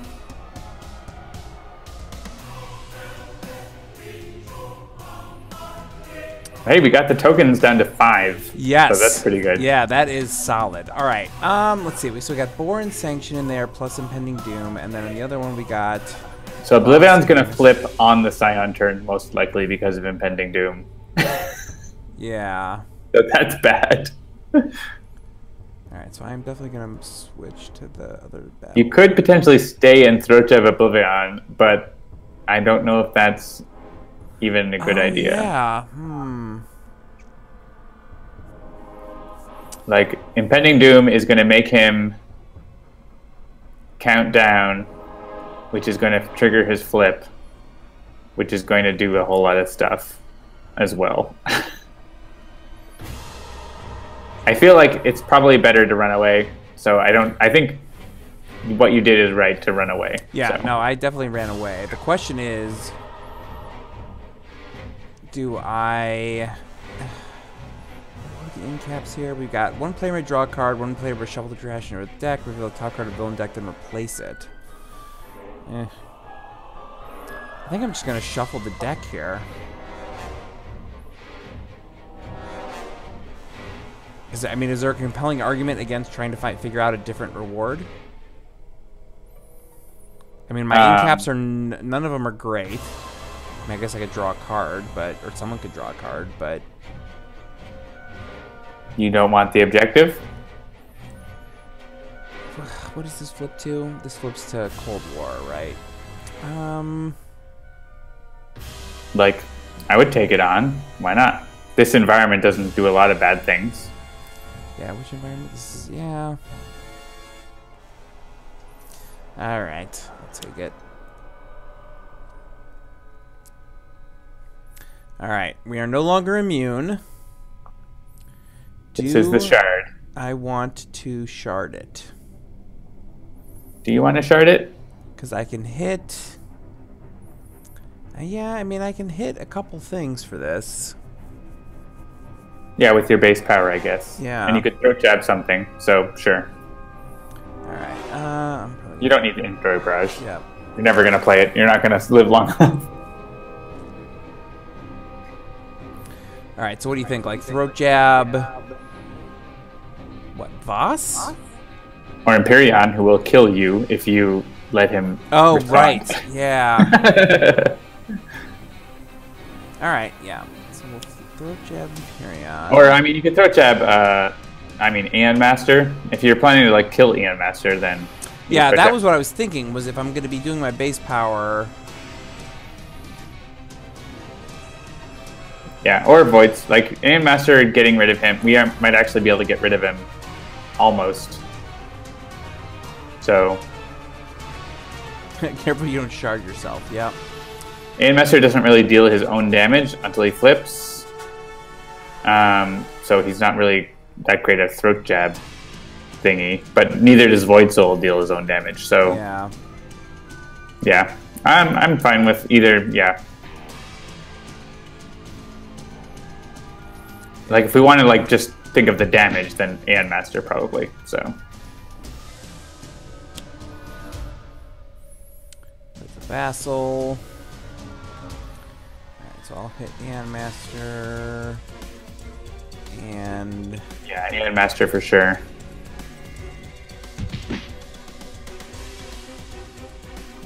I guess maybe, yeah, Void Soul. Yeah. Or the Vassal if you want. Nah.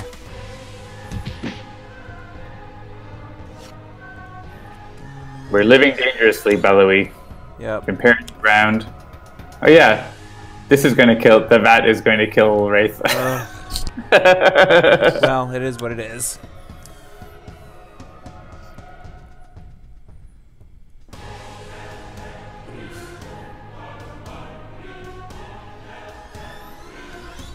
Yeah, so this does basically 0 to everyone except Wraith, who takes 5 damage from each one. Good times. And to add insult to injury, the lab rat. Though I think we can make the lab rat go after the Aeon mat instead.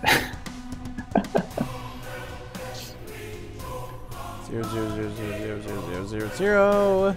Yeah, I don't know if I would have discarded for OblivAeon Shard that turn, personally. Yeah. I don't think it was a good idea.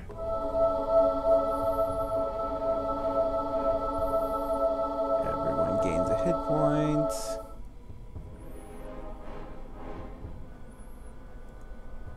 I'm still in the Trisolvent VAT.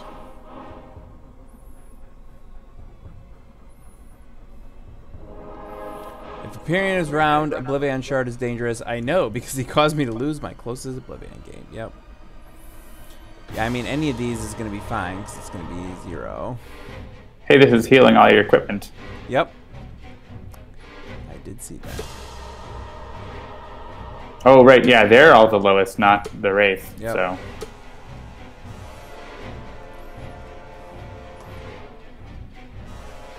Yeah, there's a bug where the hairdryer doesn't show its hit points. Oh, It's yeah, just a Faultless visual bug. healing us up. Oh, yeah, I see double benchmarks there. Yeah, the double bench, that's totally an internal bug. Yeah. Yeah, Wraith is done. Oh no, each your target. That's bad. You got another one of those brothers' sacrifices? I don't. I don't think the order is gonna matter. Yeah, most things are gonna make it through, if only barely.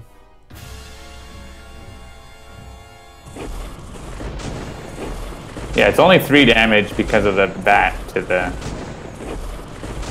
other things.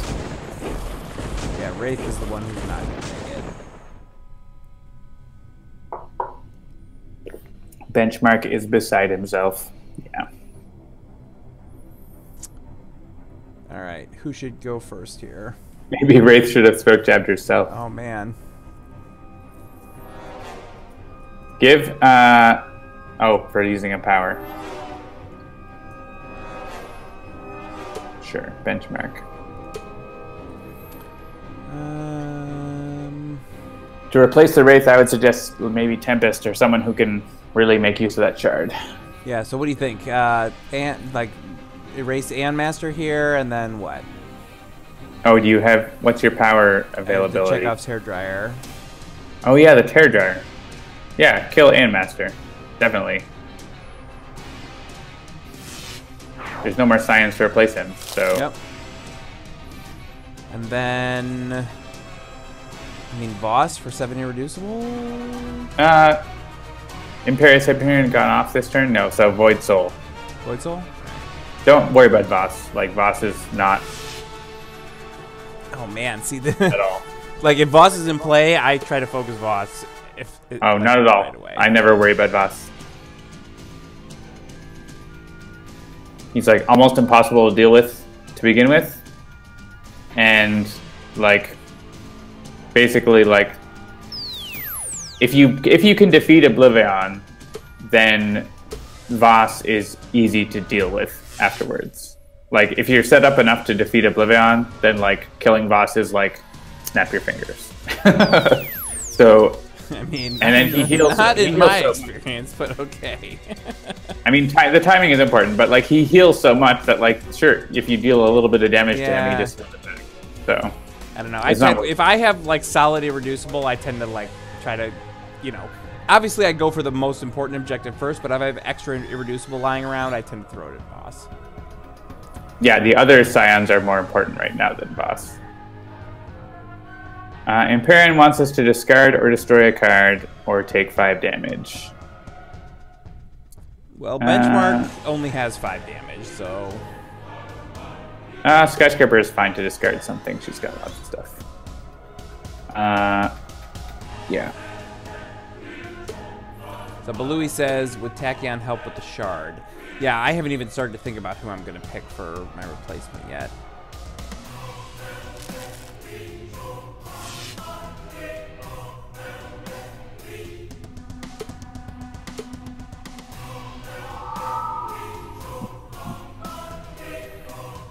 Void Soul is going to have something. This is basically pick something that's going to destroy itself. So. These...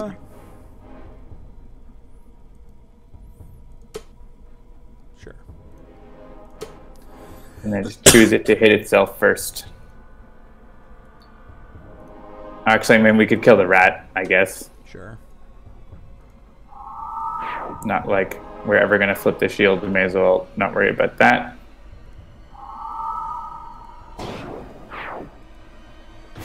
And we'll stop dealing damage.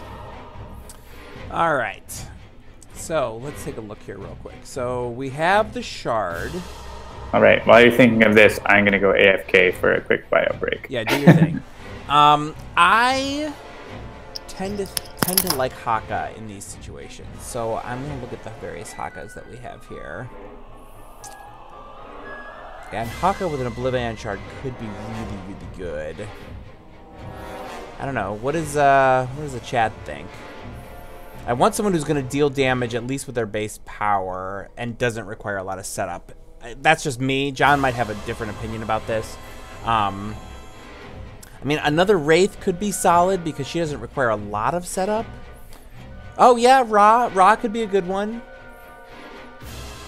Especially setting Sun, where he's going to deal each non-hero target, they're irreducible, and then you add the OblivAeon shard onto that, and that's like, whoof.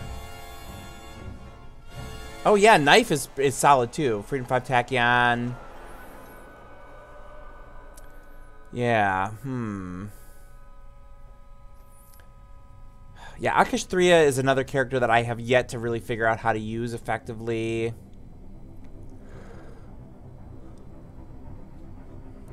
Expatriate could be an interesting one here. Fanatic, too. Let me see, where are we at? So I'm in the first battle zone. OblivAeon is in the second battle zone. OblivAeon is gonna flip this turn. Yeah, I mean, the worst case scenario here is to... Oh, yeah, Chrono Ranger and the Pings of Death. That's true. And what is the... yeah, we've got Nature's Compulsion as the top mission.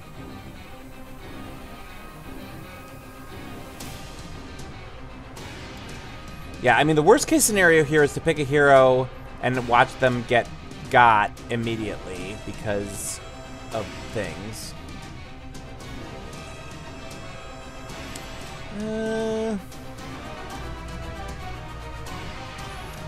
What was my first thought? My first thought was...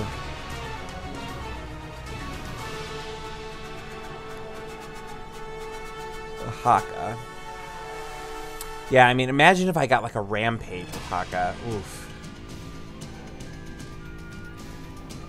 I could wipe the board and then wipe all the heroes. John's back.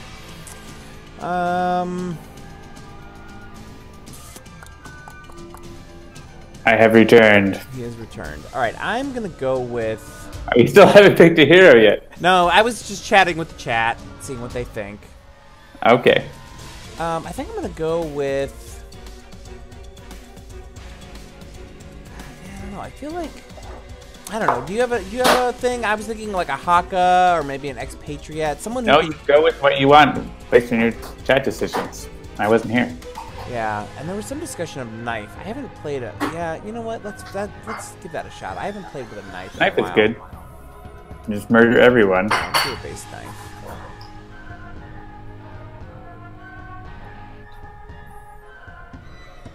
Fighting for your... Oh, it went away. Do you want to move to the second battle zone? Second battle zone is wherever that... Yeah, that's a bad place. Yeah, you don't want to I'm not going there. That's a silly place. Let's not go there. Falling Statuary, hit Sanction. I like it. I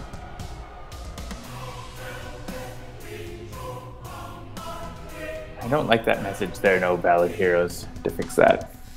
It's like programmer talk. All right, there goes Rook City. All right, what do we think? Omnitron-IV or Celestial Tribunal? Which one do we want to disappear in a moment when... Oh, so this is because the countdown hit 0. Right. So he's gonna. So OblivAeon's gonna flip. Yeah, I just want to look at the card. So an environment driven the game, as per the rules, it's moved to 5, and then he turns to the next page. So, okay. So yeah. So I don't know. Let's just go in order. All right. All right. We get. All right. So yeah. So Boar's good to be gone. Boar is going to go off and hit everything. So I don't know if the order matters a lot. Maybe I'll hit Sanction first. And then Boar the Unstable. This wouldn't flip the OblivAeon chart for us if Parse was still alive, but she doesn't. Cock-a-throom! Codes. And is going to flip Sanction. That's going to flip Sanction. Which isn't going to do anything because there's no heroes there. And we're working on OblivAeon. He's down to 99.71. Nice. And OblivAeon goes to flip.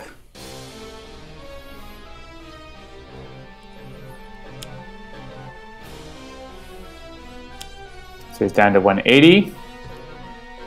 Yeah, the damage on OblivAeon won't stick because it's happening before he flipped. So yeah. Yep. Impending Doom basically didn't do anything. So that was good. But we're not losing another environment because we lost, what, 2 Scions there? Yeah, it should have still moved the countdown token. I don't know why that didn't happen. That seems like the countdown should be at 4 now. It is for me. Is it? It is. Oh, no. It should have been 4 before OblivAeon's turn, but now it's on OblivAeon's turn. Like, OblivAeon should have set the countdown to 5, and then Inevitable Destruction should have, or sorry, the Impending Doom reduces it 1 more and destroy this card. So it didn't reduce it. It should be at 3 now on OblivAeon's turn. Mm. So I'm just gonna. Oh, I have a beta feedback button. I'm gonna do that. All right. John's gonna send some beta feedback. I'm going to look at what's gonna happen here. All right. So Faultless won't get destroyed, but a lot of other things will. My Infernal Missile Pod is going away. Oh yes, my Infernal Missile Pod and my Subcutaneous Cybernetics are both going away. Seraph's gonna stick around, Immunity's gonna stick around, so some of the things are gonna stick around. Yes, we have lost 2 environments, the 3rd one is right around the corner. I mean, I don't want it to reduce the countdown, but it should have. Alright, my bug report is sending. I actually don't know what Chekhov's hairdryer... Oh, Chekhov's hairdryer is gonna go away as well. Actually, today I sent the March statistics data to Mind Wanderer, so I'm really curious to see how many people have actually won OblivAeon on 3 heroes. It is very difficult. All right. Is there any reason not to choose for me here? We're gonna lose some. I'm still sending my bug report. Oh, are you done? No. That's the reason to not do it, because I don't know what you're doing, because I can't see anything. Oh, I see. Because it's a bug, Brian the Wolf Hunt. That's why. He's asking was there a message? Does hairdryer not show the HP? If I bring it up big, you can see the HP. Yeah, there's just a visual glitch where that isn't always showing properly. Twitch chat is being very temperamental for me.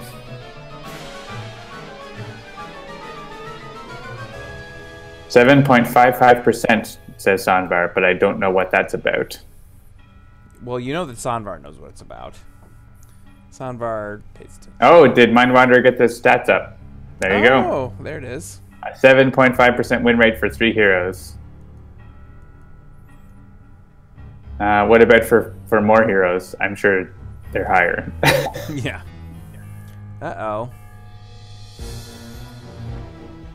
Your internet's being funny.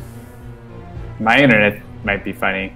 I'm trying to upload a bug report, and it doesn't seem to be doing anything. You told me that you disconnected. Yeah, that's probably because of the hotel Wi-Fi. Ed, my connection is disconnecting, and it's trying to reconnect. We'll see.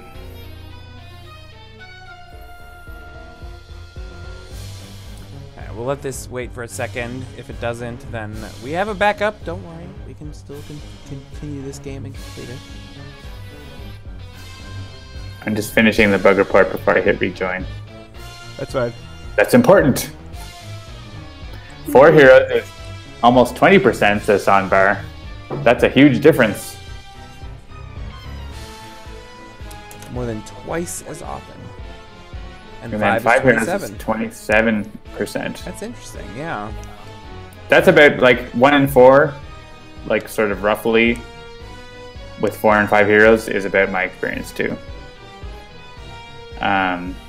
So yeah, versus like an average regular game of Sentinels for inexperienced players, maybe like you win like the opposite, like 75% of the time. All right, I'm back. I sent my bug report. All right, does the order matter? This is just his regular end of turn damage. No. Yeah, I mean, like Chekhov's hairdryer and a couple of the other things are definitely going to be gone. I don't think it will matter. All right, and Emperion's going to do some stuff. Oh, that's true. But there's no Aeon Men going to get destroyed, so yeah. People are still figuring out the game at this point, and also it's super hard. Whether or not they figured it out. I would make the argument that it's not necessarily that it's super hard, it's just super complex. I think there's a lot of scenarios where like you wouldn't necessarily lose if you were playing in an optimal way, or at least a moderately optimal way, but it's super hard and it's complex. It is fair. That's fair. It's both of those things. It is like OblivAeon mode is one that, like, if you don't know how to play Sentinels, at least at a moderate level, you're going to be like, I don't even know what's happening. Yeah, that's true. Yeah, Sombra says only 680 completed games. Yeah, a lot of people have not finished the game. And to be fair, a lot of people, and that's in regular modes as well, people will, like, they think they're going to lose, so they just never finish. Yeah. So we never get, like, a report of what the end game was. So, and if you can't tell, did someone abandon the game or did they just decide to maybe they will finish it later? You can't really tell, right? So you just have to make some assumptions at that point. All right, so how's this game going?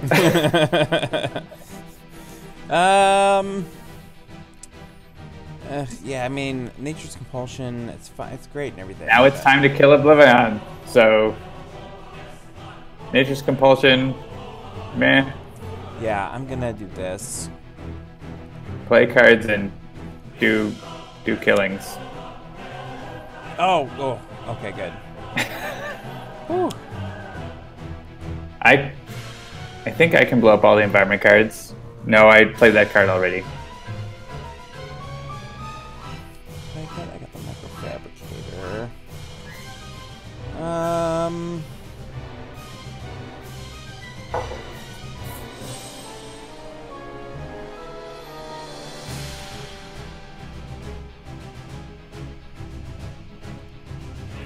Yeah, the vat is being neutralized by the biomimetic. Yeah.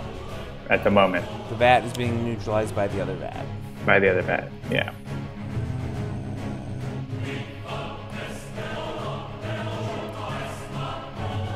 Yeah, so based on the rest of the world, we had a 7.5% chance of winning this game. I feel like our chances are really high getting the shard right away, but it's still, we've already lost 2 environments on the first page. And he's at 10 tokens again. We are doing really good at killing scions, which is not usually anything I worry about at all, but we just haven't been able to do anything else. So, actually, there's only 3 scions left alive. And they're all here, so... Sorry? They're all here in the same battle zone with us, so... Yeah, exactly. So, we'll just kill them, and then we don't have to worry about them anymore, I guess. Oh, bye, Faultless. Oh, wait, no, the Vat. Yep. Yeah, that's why I hit Empyrean, because I was like, oh, okay, well, we got the -1, so... Otherwise, I would have hit boss. As I've said, whenever I have a irreducible, I tend to hit boss, but... I mean, boss is like a later problem. Yeah. Alright, so yeah, I'm just going to go after OblivAeon. OblivAeon, at least the first one, but you don't get a Nemesis bonus with the other one, so maybe it doesn't matter. There's going to be... It doesn't matter, because I can't do anything else. Yeah. No, like, with only 4 on the countdown, it's going to be hard, and it should be 3. So we got a gift there. I haven't kept personal stats on my OblivAeon games, but I feel I'm about 50%. That's my rough feeling about... If I actually sit down and try to win an OblivAeon game, it's about 50% for me. But I don't usually play 3 heroes. That's suicide almost. I've been doing more 3-hero games because I mainly because I like how it looks, but I also like... I feel like you gotta really try to do it right if you're gonna do it 3 heroes, and it's tricky. Yeah. I like that challenge. I usually go for 5 because I'm testing more heroes, so... Yeah. I don't want to go to the second battle zone because I want to stay here and get murdered, so... What's my in caps? I could take this instead of To Hope for the Dawn, which is doing nothing for me. Use a power, play a card. Does Knife have anything that you could set up with? That's a good question. Yeah, like overdo it. You could get an extra card play, or you could just play the card you want to play. That's better. Yeah. Yeah, with your shard is going to be so powerful, but you can't get it going yet. So you want to like get it out there and then like use it next turn. Yeah, Skyscraper can barely put a dent into OblivAeon here. I could like kill Faultless for no reason. Actually, I wouldn't kill Faultless because of that -1.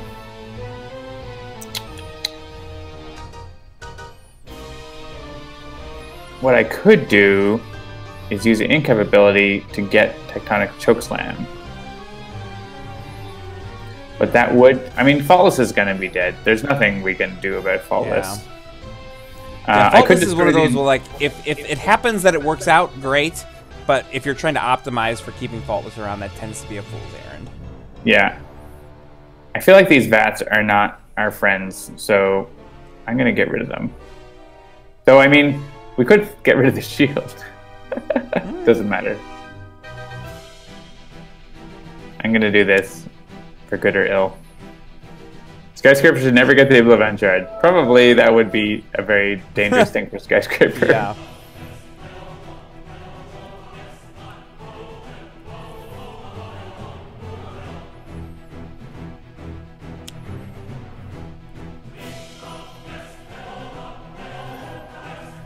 Wait, that wasn't the card I wanted. I thought the card... Oh, I grabbed the wrong card. Can I go back to my... You can. Play a card, or yeah, play a card's fine. Oh wait, no, it has to be pre-start of turn. I grabbed the wrong card with my Incap ability or with my first play.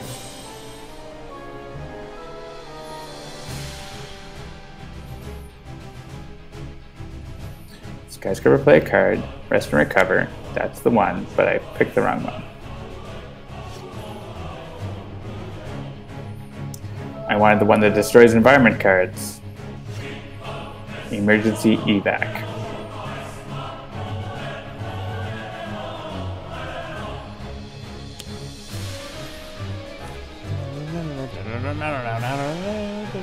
We're not discarding for this unless you want to for some reason.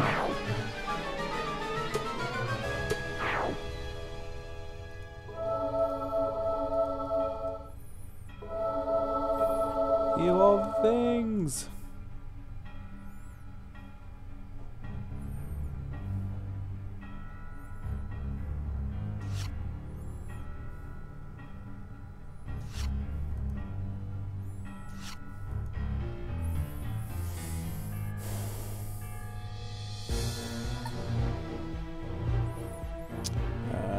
No. What's the reward? Yeah, so the OblivAeon shard. Yeah, if you think you might want to use it next turn, it makes sense to, like, either overdo it and play at the start of your turn next turn, or play it now. Yeah, that's fine. Do that. That's probably, I don't know if that's better. That's decent.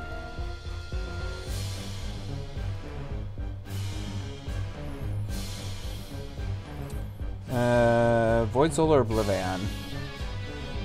Honestly, I don't know if we're gonna, whether 2 against 176 is different, like less important than 2 against 10. I don't think we're gonna get OblivAeon in 4 rounds. If we do, this 2 won't matter. All right. So.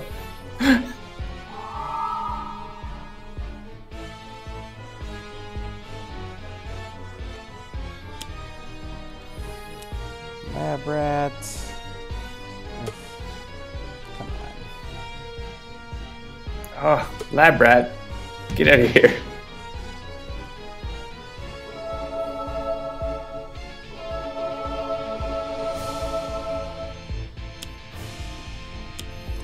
And assault.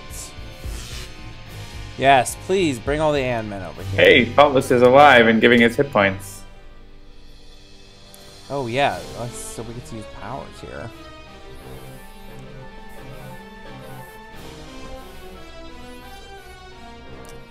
Yeah, that mostly doesn't matter the order, so. Yeah, I mean, yeah, Benchmark only has. May as well hit on Void Soul.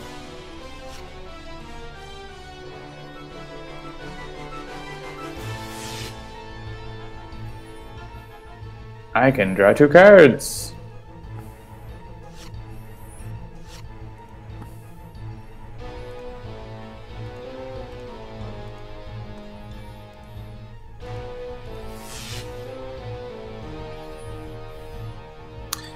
Skyscraper has tons of cards in hand, so she's no problem discarding 1.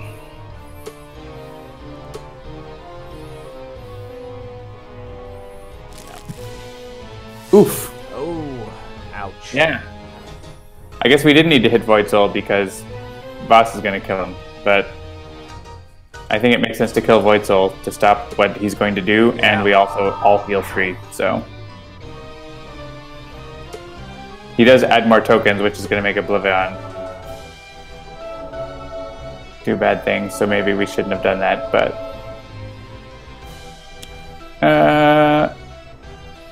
we could choose Empyrean instead, I guess.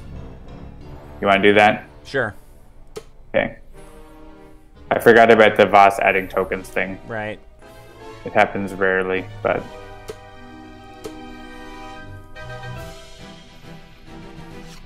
I think we can still hit Void Soul because we want us to kill him and not Boss.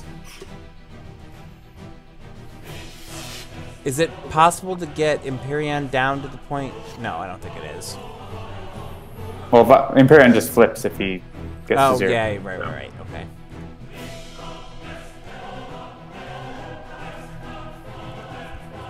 Yeah, like, as long as it's not Voss killing Void Soul, it's okay. It's only because Voss, like, destroying Scions gives more tokens, which is, I forgot about that. Another thing that's easy to forget on the tabletop. You probably always forget it on the tabletop. And yeah, Empyrean goes off and just hits everything for 1.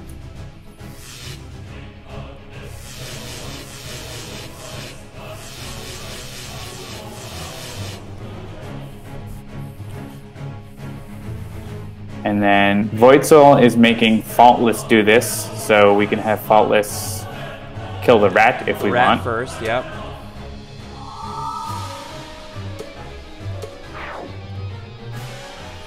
And then bye, Faultless.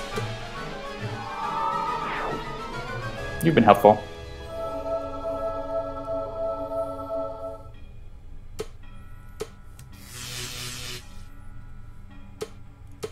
Eon Men, what is this?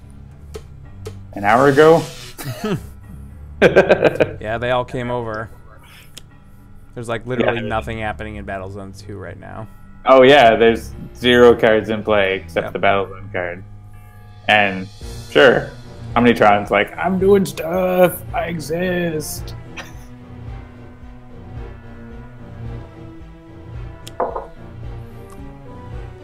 Ugh. Hey, no tokens. That's good. Yeah, but I didn't get to OblivAeon's turn yet. Benchmark, yeah, well, Benchmark is done. Oh no, every target in the game. Well, wait, if we kill Void Soul, then we all heal 3. So Benchmark is done. Is Benchmark still done? Oh, because of the Nemesis boost. Yeah. It's fine. I can...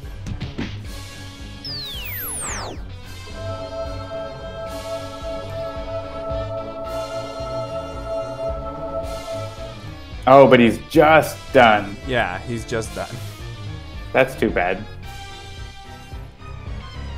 Oh, but he would be done either way because Emperion's going to get hit here. So, well, yeah, we want Empyreon to not get hit first because we don't want OblivAeon to destroy those Ant-Men. We want Empyreon. Yeah, right. So, we need to make sure OblivAeon hits them first. Yeah, I agree. Then after that, we can do Choose For Me.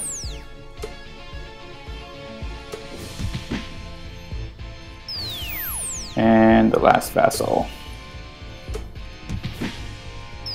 Alright, well, I may as well hit Benchmark so that we don't have to go through his other targets first.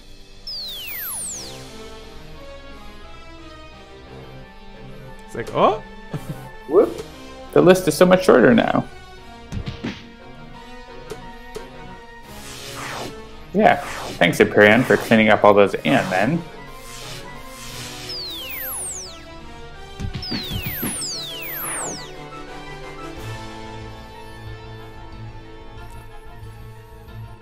Alright, so Empyreon will flip here.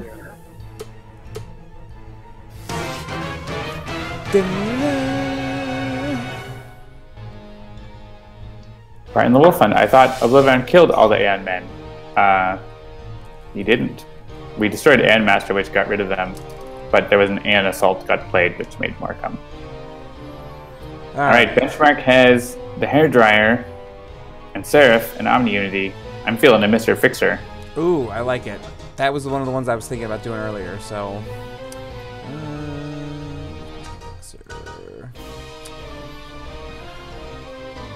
yeah, I'm gonna go with regular, so I don't have to remove all my stuff. Even the smallest rock can start an avalanche. Yeah, nope. Yeah, you may as well stay. There's no... Yeah, there's nothing, literally nothing happening over there. Yeah, what happened to the environment card over there? I don't know. Oh no, the global devastation destroyed it. Oh yeah, there you go. It's like, what? Yeah. Alright, here we are. The field is very clear. We got this. Alright, we just have to do 174 damage in 3 rounds. Oh yeah, if we can make Hugh play Grease Gun out of turn, that is going to be great. So yeah, now hit Voss. Yeah. Unless you want to heal Empyreon for 0. Oh look, Jack Handle. Jack Handle! Oh my god, Jack Handle! That could be so good right here. Just somehow get the OblivAeon shard over to me. I know that's not a real thing. I don't want to move. I do want to have Mr. Fixer play probably Grease Gun. at this point.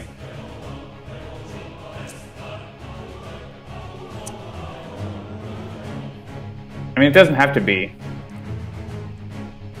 You could just keep using the... I could have you play Jack Handle or... I'm just trying to think, see what incap abilities Knife has. Like, basically, the more we can get Mr. Fixer to do the things that he has, the better. Yeah. At this point. So, whether... Yeah, I think playing Jack Handle at this point is probably the best thing. So the next turn you can, like, yep, go hog. Hog wild. Yep, I like it. I just wanted to make sure you would survive, but I think there's 10 tokens. You'll probably survive. I don't think they're going to add 2 tokens this round. The name is Handle. Jack Handle. Jack Handelabra. Skyscraper is somehow still alive. Let's see.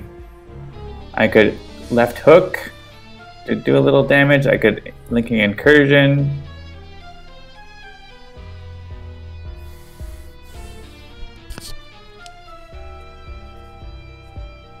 I really don't want Voss to kill Empyreon. That's what we don't want. But actually, if you play the shard and use incidental contact, oh, when it's energy damage, it doesn't work against Empyreon. And neither does Knife doesn't work against Empyreon at all. Yeah. Voss is going to do 10 damage to Empyreon. That's the problem here, right? Like if we Voss is going to add 3 tokens if he kills Empyreon, so we can't let him do that. We need to basically... So I was thinking of, oh, I could, like, you know, like, do a bunch of sonic damage and hurt Empyreon, but I don't want to do that because I don't want Voss to kill Empyreon. I want us to kill Empyreon. Yeah. Or OblivAeon, just not Voss. So I'm going to go with Linking Incursion, I think, here, and see what we get. So Compulsion Canister, that's good. We can have, well, yeah, Microassembler could be handy for, in case Fixer needs to get something, but I don't think you have your Jack Handle. You're probably pretty happy with your equipment. Yeah. So I'm going to put the Microassembler on Skyscraper to use any hero character card, so including incaps. And a Compulsion Canister. You have Jack Handle, right? I do. So that is... I just want to make sure either we kill Empyreon or... I don't want Voss to kill Empyreon. That's the main thing. Yeah. You're going to do 4 damage, so he would be at 1 hit point if Voss hits him for 10. So this is a safe play as long as Knife doesn't do 1 more damage to him. So overall productive. And it's irreducible, so. Yes, it is.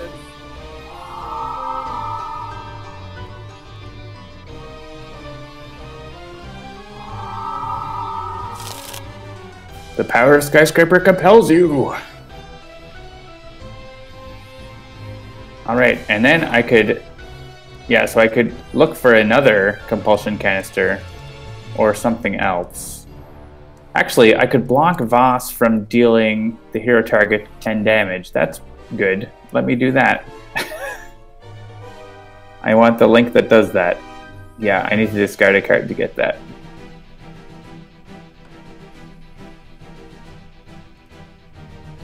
I want Debilitator on Voss so that we don't take 10 damage. That would go to Mr. Fixer, who is like, we want him to stay up right now, so.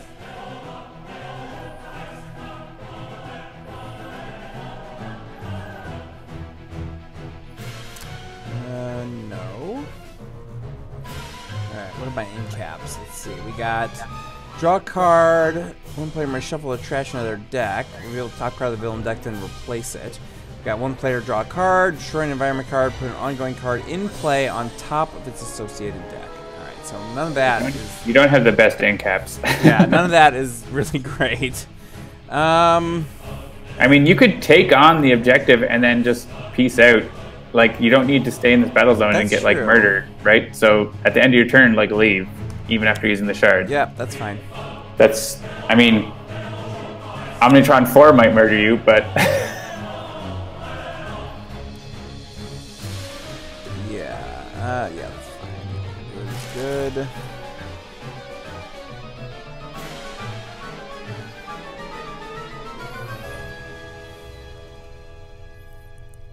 Yeah, I think, I mean, if you wanted suicide, incidental contact would happen. Primed Punch would let you do, like, 20 damage to OblivAeon. Yeah, I mean, if I incidental contact... Ugh, I can't do the math on this. Like, yeah, no. Prime Punch is better. Yeah, okay. That's fine. Because you can use it and hit OblivAeon and then you can leave, right? Like for 22 damage. Yeah. Unfortunately, like if you could kill a Empyreon this turn, I would totally be into that, but Knife literally cannot kill Empyreon. But she doesn't have the damage types. And yeah, don't kill definitely yourself don't with do that.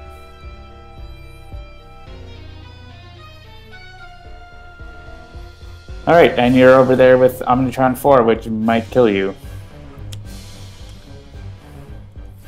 Alright, we get a chemical explosion. Yeah, Skyscraper is not going to die, so that's good. That's going to be bad because now Parse is going to kill Empyreon, but we did our best. Oh wait, we could... Oh yeah, destroying this doesn't... Yeah, that doesn't matter. Yeah, I was going to say, I don't think there's anything we can do with that one.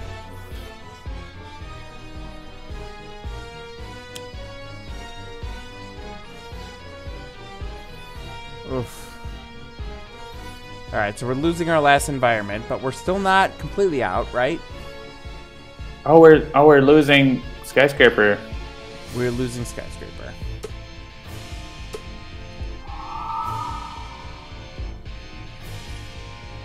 Oh, crap. Ugh, yeah. That can't, yeah, the hairdryer is harder to get back, so. I mean, sure, Skyscraper's getting incapped, so whatever.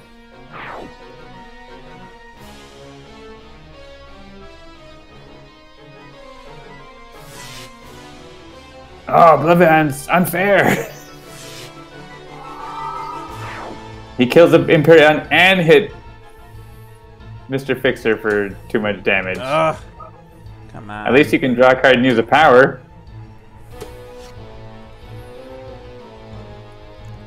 Alright, I guess I'll hit the two things for 6 irreducibles. Yep. You weren't planning to win tonight, were you? Excuse me, John, but we don't ever count ourselves out. We play it No, it's not. We're not counted out, but we are in a tough time. 1 hour left on the pot roast. Nice. Lock and count in with the important information. Our goal now is to finish this game before Locking Hands pot roast is ready. I have no rewards on Skyscraper. Really? Not a 1? Failing. No, like she's just not been able to get organized. And then like we have the last wager on top, so it's like yeah, I feel like a Super Scientific Tachyon is the way to go here. That's just me because she's one of my absolute favorite heroes ever, and she is very good at like getting lots of things going really quickly. So, but all right, we'll do that. I mean, it's certainly possible there's other heroes that can get going more quickly than that, but when I'm stuck like this, I'm like, all right, Super Scientific Tachyon, let her experiment on herself and see what kind of stuff we can get going, so. All right, I feel like the first battle zone is a bad place, so I'm going to the second. All right.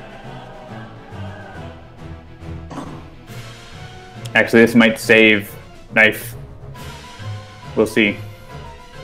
Oh, resource recycler. Doesn't do anything. So nothing happens. Not a thing. And then the second battle zone villain turn, skip.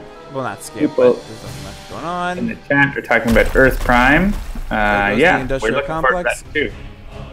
We have seen the decks, because Christopher passed them by us to make sure that everything was reasonable. And here is the Tribunal, and there goes Mr. Fixer. Yep. But there goes also 20-something points of, 21 points of Voss's HP, so that's good. All right.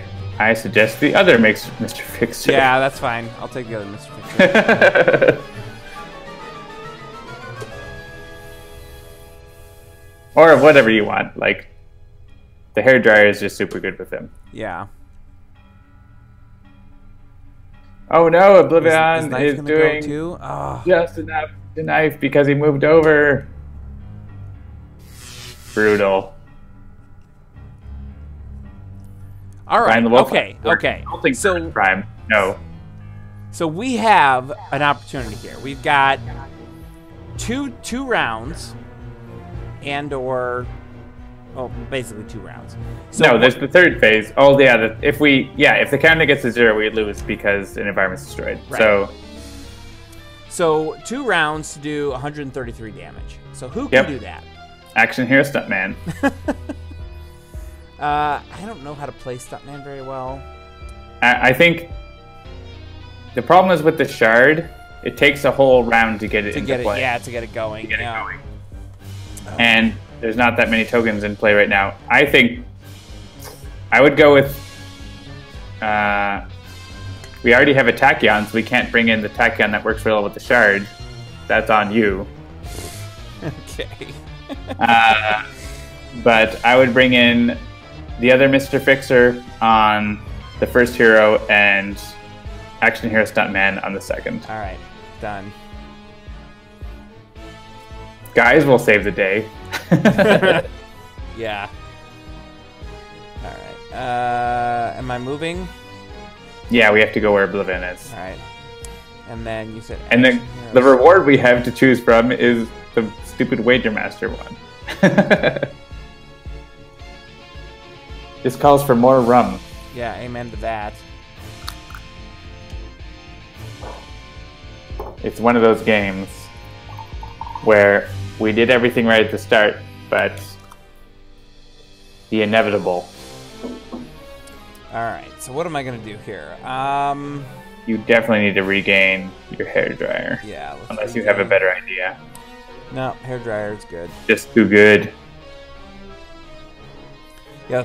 Oh, yeah, because if I use that instead of his base power, I don't have to destroy anything, so that's fine. Yeah. And I'm going to hit Action Hero Stuntman for the other one. No, I'm not. The heroes pull Deus Ex Machina and win somehow, yeah. Ooh, so maybe we should have played I just drew a grease gun. We could have played that last time. We didn't. I don't want to go to the first battle zone. I want to... Yeah, probably make Mr. Fixer play a card. Yeah, so Lock and Can't there nails it. Like, the story mode plus console implementation, like, a conversation we've had internally a lot is that, like, to make Sentinels a really sort of first-class console game, it would kind of need a story mode / campaign mode. And so there's a lot of us, you know, there's a lot of conversations happening in the halls of Handelabra right now about, like, what is the future of Sentinels. Obviously, we just launched the last expansion, so, you know, we've got some time to sort of work it out. But this is one of the reasons why we're asking people what they want next. Because, you know, what the existing fans want and what might be good from a marketing / revenue point of view might be slightly different. So we're doing research on several fronts. I feel like I need to let Action Hero Stuntman play a card, and that card is Training Montage. We're gonna have a montage! We need him to have more cards to do more awesome things, where the awesome things are winning the game.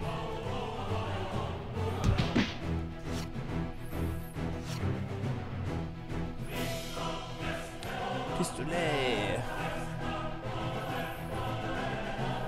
Yeah, this is where you tell me what to do with Stuntman, because I don't actually know how to play Stuntman effectively yet. He doesn't come up a lot when I say random, so... Koot at this point. Lou Dolphin subscribing to the channel for 6 months!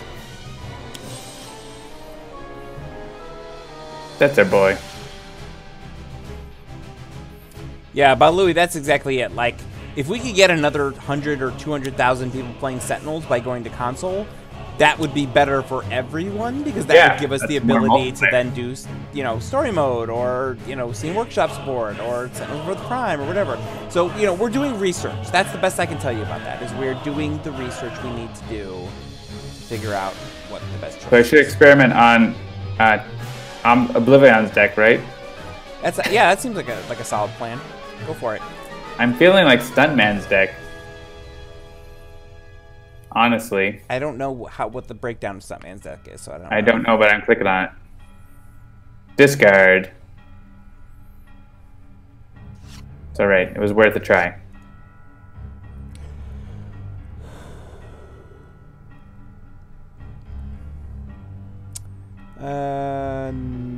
No.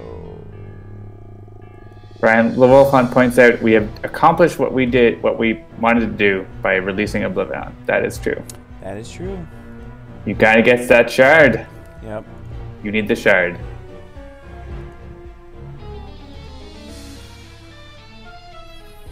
Don't destroy that. We want that. We want the plus. Yeah, play the shard and use your power to play something else. Like,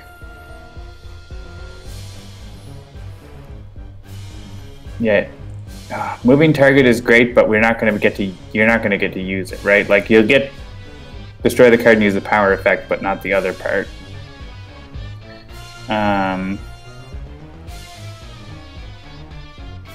Steal the Scene is really good. Don't fool yourself, Lou Dolphin. I am definitely not controlling Stuntman here. John is telling me what to do, and I am doing it.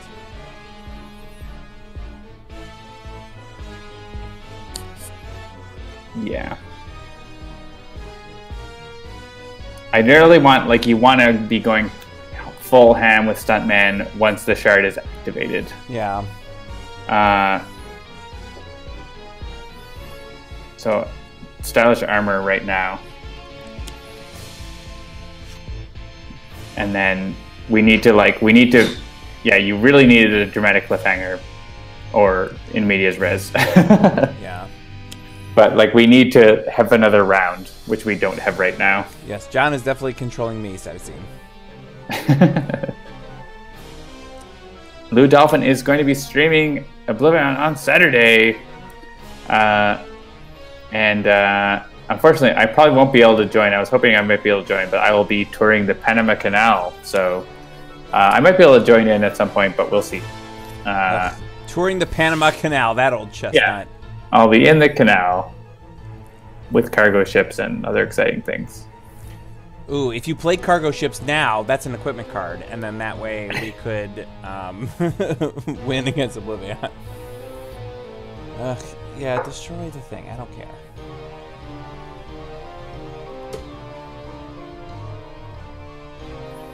All right, one more round.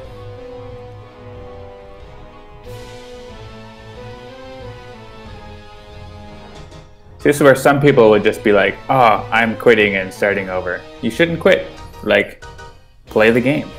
Exactly. Play it to the bitter end. Yeah, skip this. We don't need to discard cards. Yeah. Unless Tekken could discard, but... Yeah.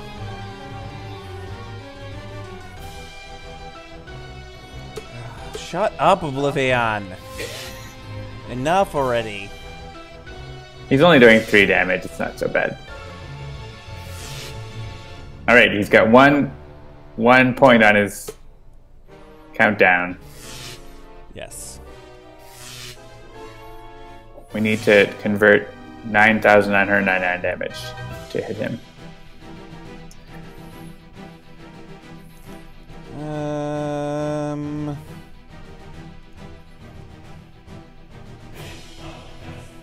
if you get Seraph, that might be the best. Yeah. Thing. I was just looking at my ink caps to see if there's anything that's better. You don't have like crowbars or anything, so. Well, I guess you have ink caps, but. Yeah, I mean. We could get like Stuntman to do more, potentially. Like we really need Stuntman to draw in medias res. That would save us for 1 round. I mean, all 3 of my cards have the ability to make someone draw a card. So, you want me to use that, or should I try and get Seraph? So, I mean, Seraph is the sure thing, but it's like the sure thing that's not enough, right? Yeah. So yeah, have Stuntman draw a card. I think that makes sense. All right. Or you could take the objective, and then everyone gets to draw and discard. Actually, that's even better. Oh, yeah. Okay. Yeah, I usually, ever since we fixed that so it works properly, I basically ignore that reward every time. All right, so... And nothing's been changed on it. We're waiting on Christopher. Right. Do what you want. But it still lets us discard to draw, so it's like, it's worth it doing, so...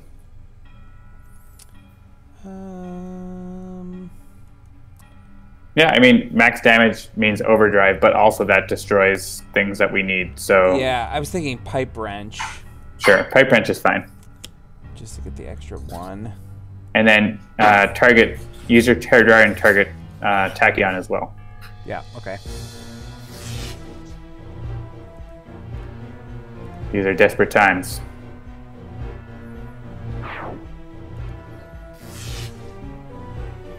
I don't think even Stuntman can do 100 damage in 1 turn, but we'll try.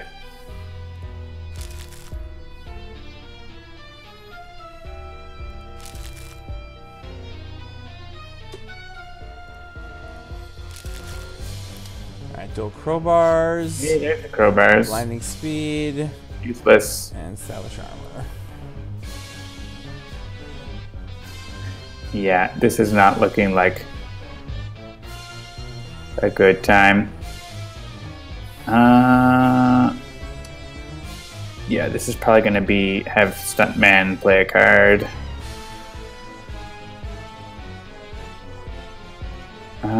Because I want to steal the scene, but like it's not been like, he's at the end, so it doesn't work as well.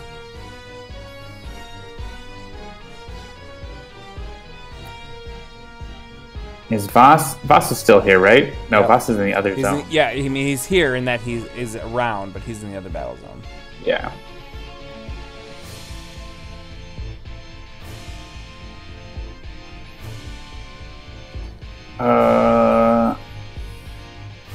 Yeah, let's look at what Stuntman has. He only has one shot that deals damage. But also, I don't have any way to have him draw a card. Unless I destroy Kutkakut, which would let him draw a card. Which he could choose to just do that at the start of this turn.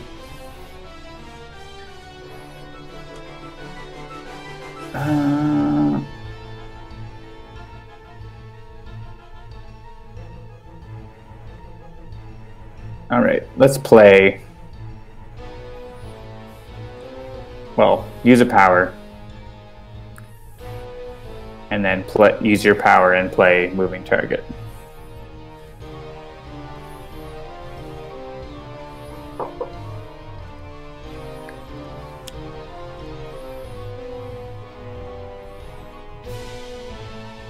In no way do I think that this is going to work to win the game. That's fine.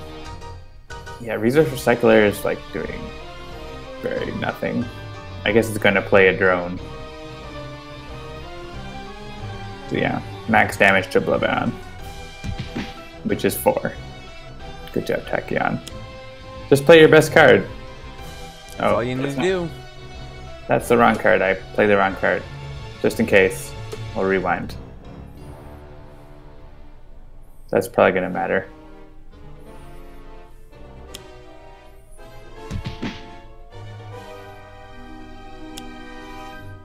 Yeah, I don't think I've heard anyone say, just play your best card in OblivAeon mode.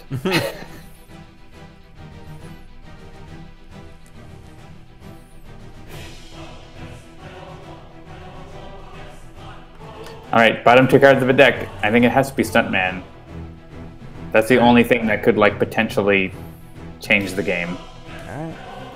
And it's... Oh man, there's a dramatic cliffhanger, but it doesn't match! I guess we could, like, keep piling on Tachyon's power to hopefully get something for Stuntman. You definitely don't want to move.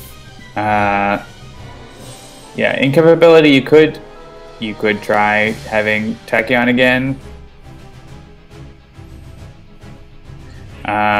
You could play a card.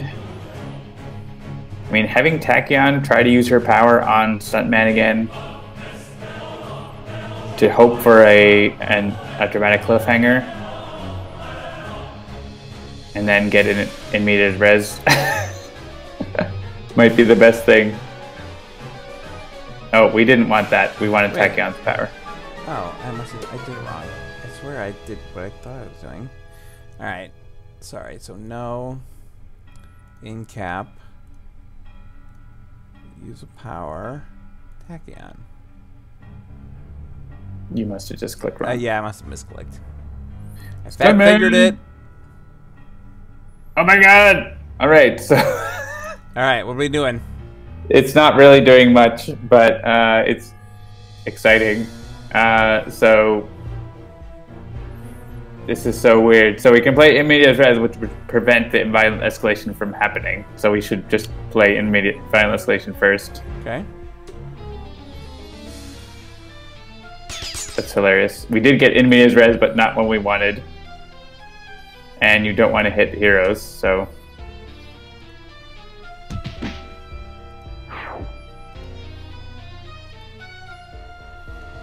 Alright, you get to use a power because you got hit by a villain card.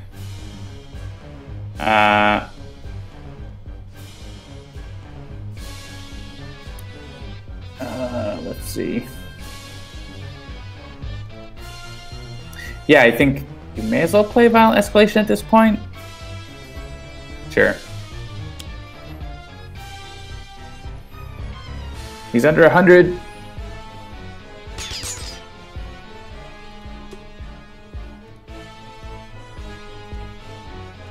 This is a silly turn.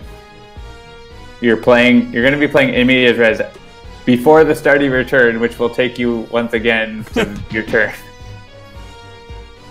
I don't even know if it's going to work, but you've already done like 30 damage to almost 30 damage, yeah. And he's like, oh, here I come! Here I come! And suddenly it's at the exact same spot. So you can, again, try Tachyon to get another dramatic cliffhanger. Sure.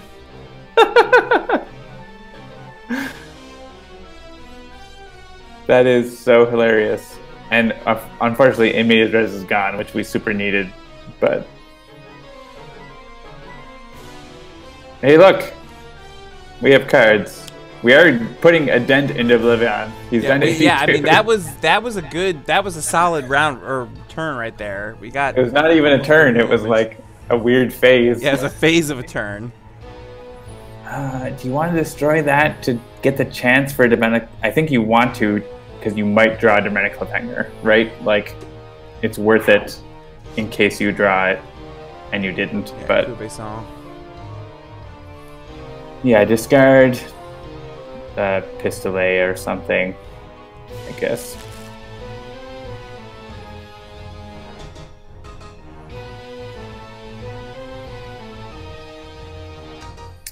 And yeah, I think Kuvexon. Oh wait, yeah, your power will let you play another card, right? So, like, I wish Steal the Scene had happened, but being at the end of the round, it's hard to do. So, yeah, like, you could play Lance Flames, I guess, and then, like, use your power and play Kuvexon. but this is going to be it.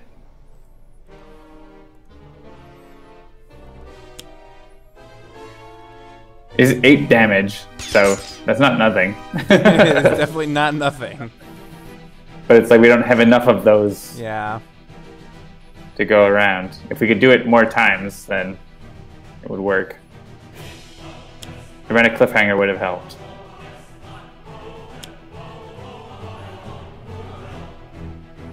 Hey, boss is found wanting. Always.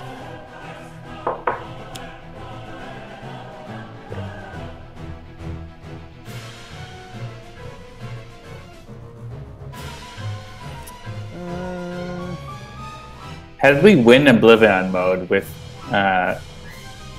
all of our guests the other few weeks ago in 2 hours? That's so crazy. The length of game is very swingy, I find. Yeah.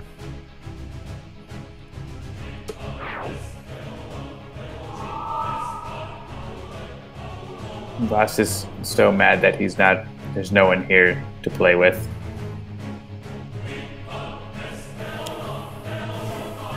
Waiting out the end of the world.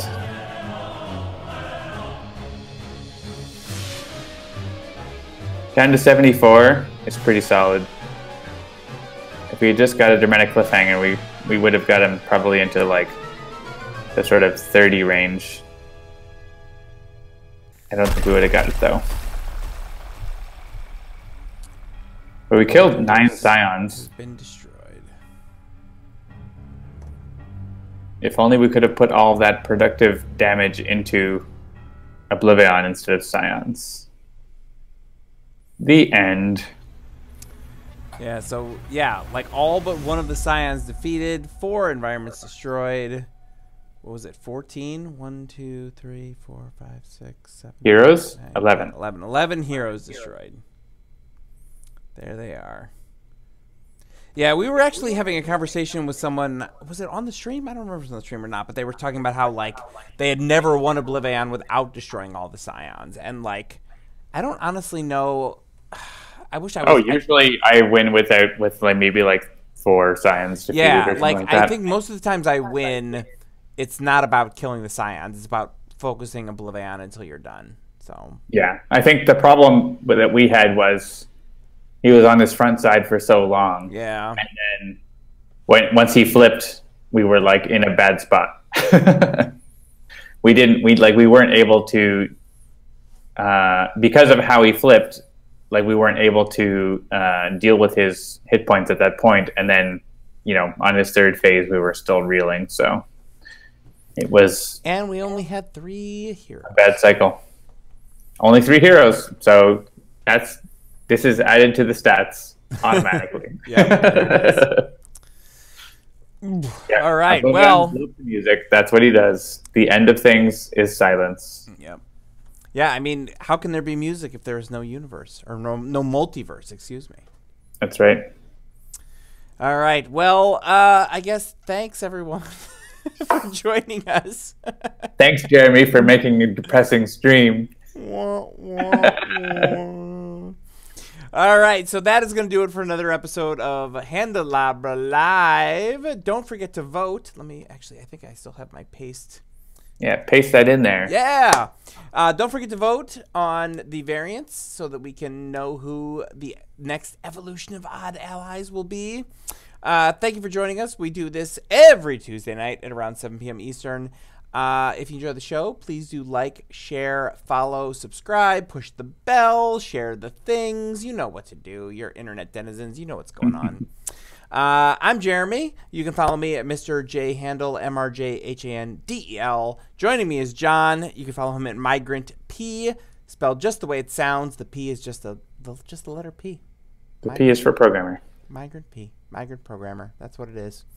So thank you for joining us. We will see you next week. Make sure you check out all the other shows here on twitch.tv/Handelabra Games. I believe Dolphins Dive. What's he talking about? It's going to be Saturday this week, not Friday? Is that what he was saying? Yeah, I think it's Saturday because that's why I can't come. Yeah, and he's gonna be doing an OblivAeon game. So if you want to see more OblivAeon, come join him. He's playing Slay the Spire now, so you should talk about that. Ooh, yes. I actually, it's interesting. I have not played Slay the Spire since it left early access. I played it a lot in early access, and I never played it once it was final. You haven't won, really. You haven't really won yet, Jeremy. I know. I really haven't. I should do that. You should. You need to do it. That is the thing that I should do. And on deck is usually Mondays, sometimes not on Mondays, but generally on Mondays. You should check that out. Also around 7 p.m. Eastern. And Tales from the Archive, Sundays. So thank you, everybody, for joining us.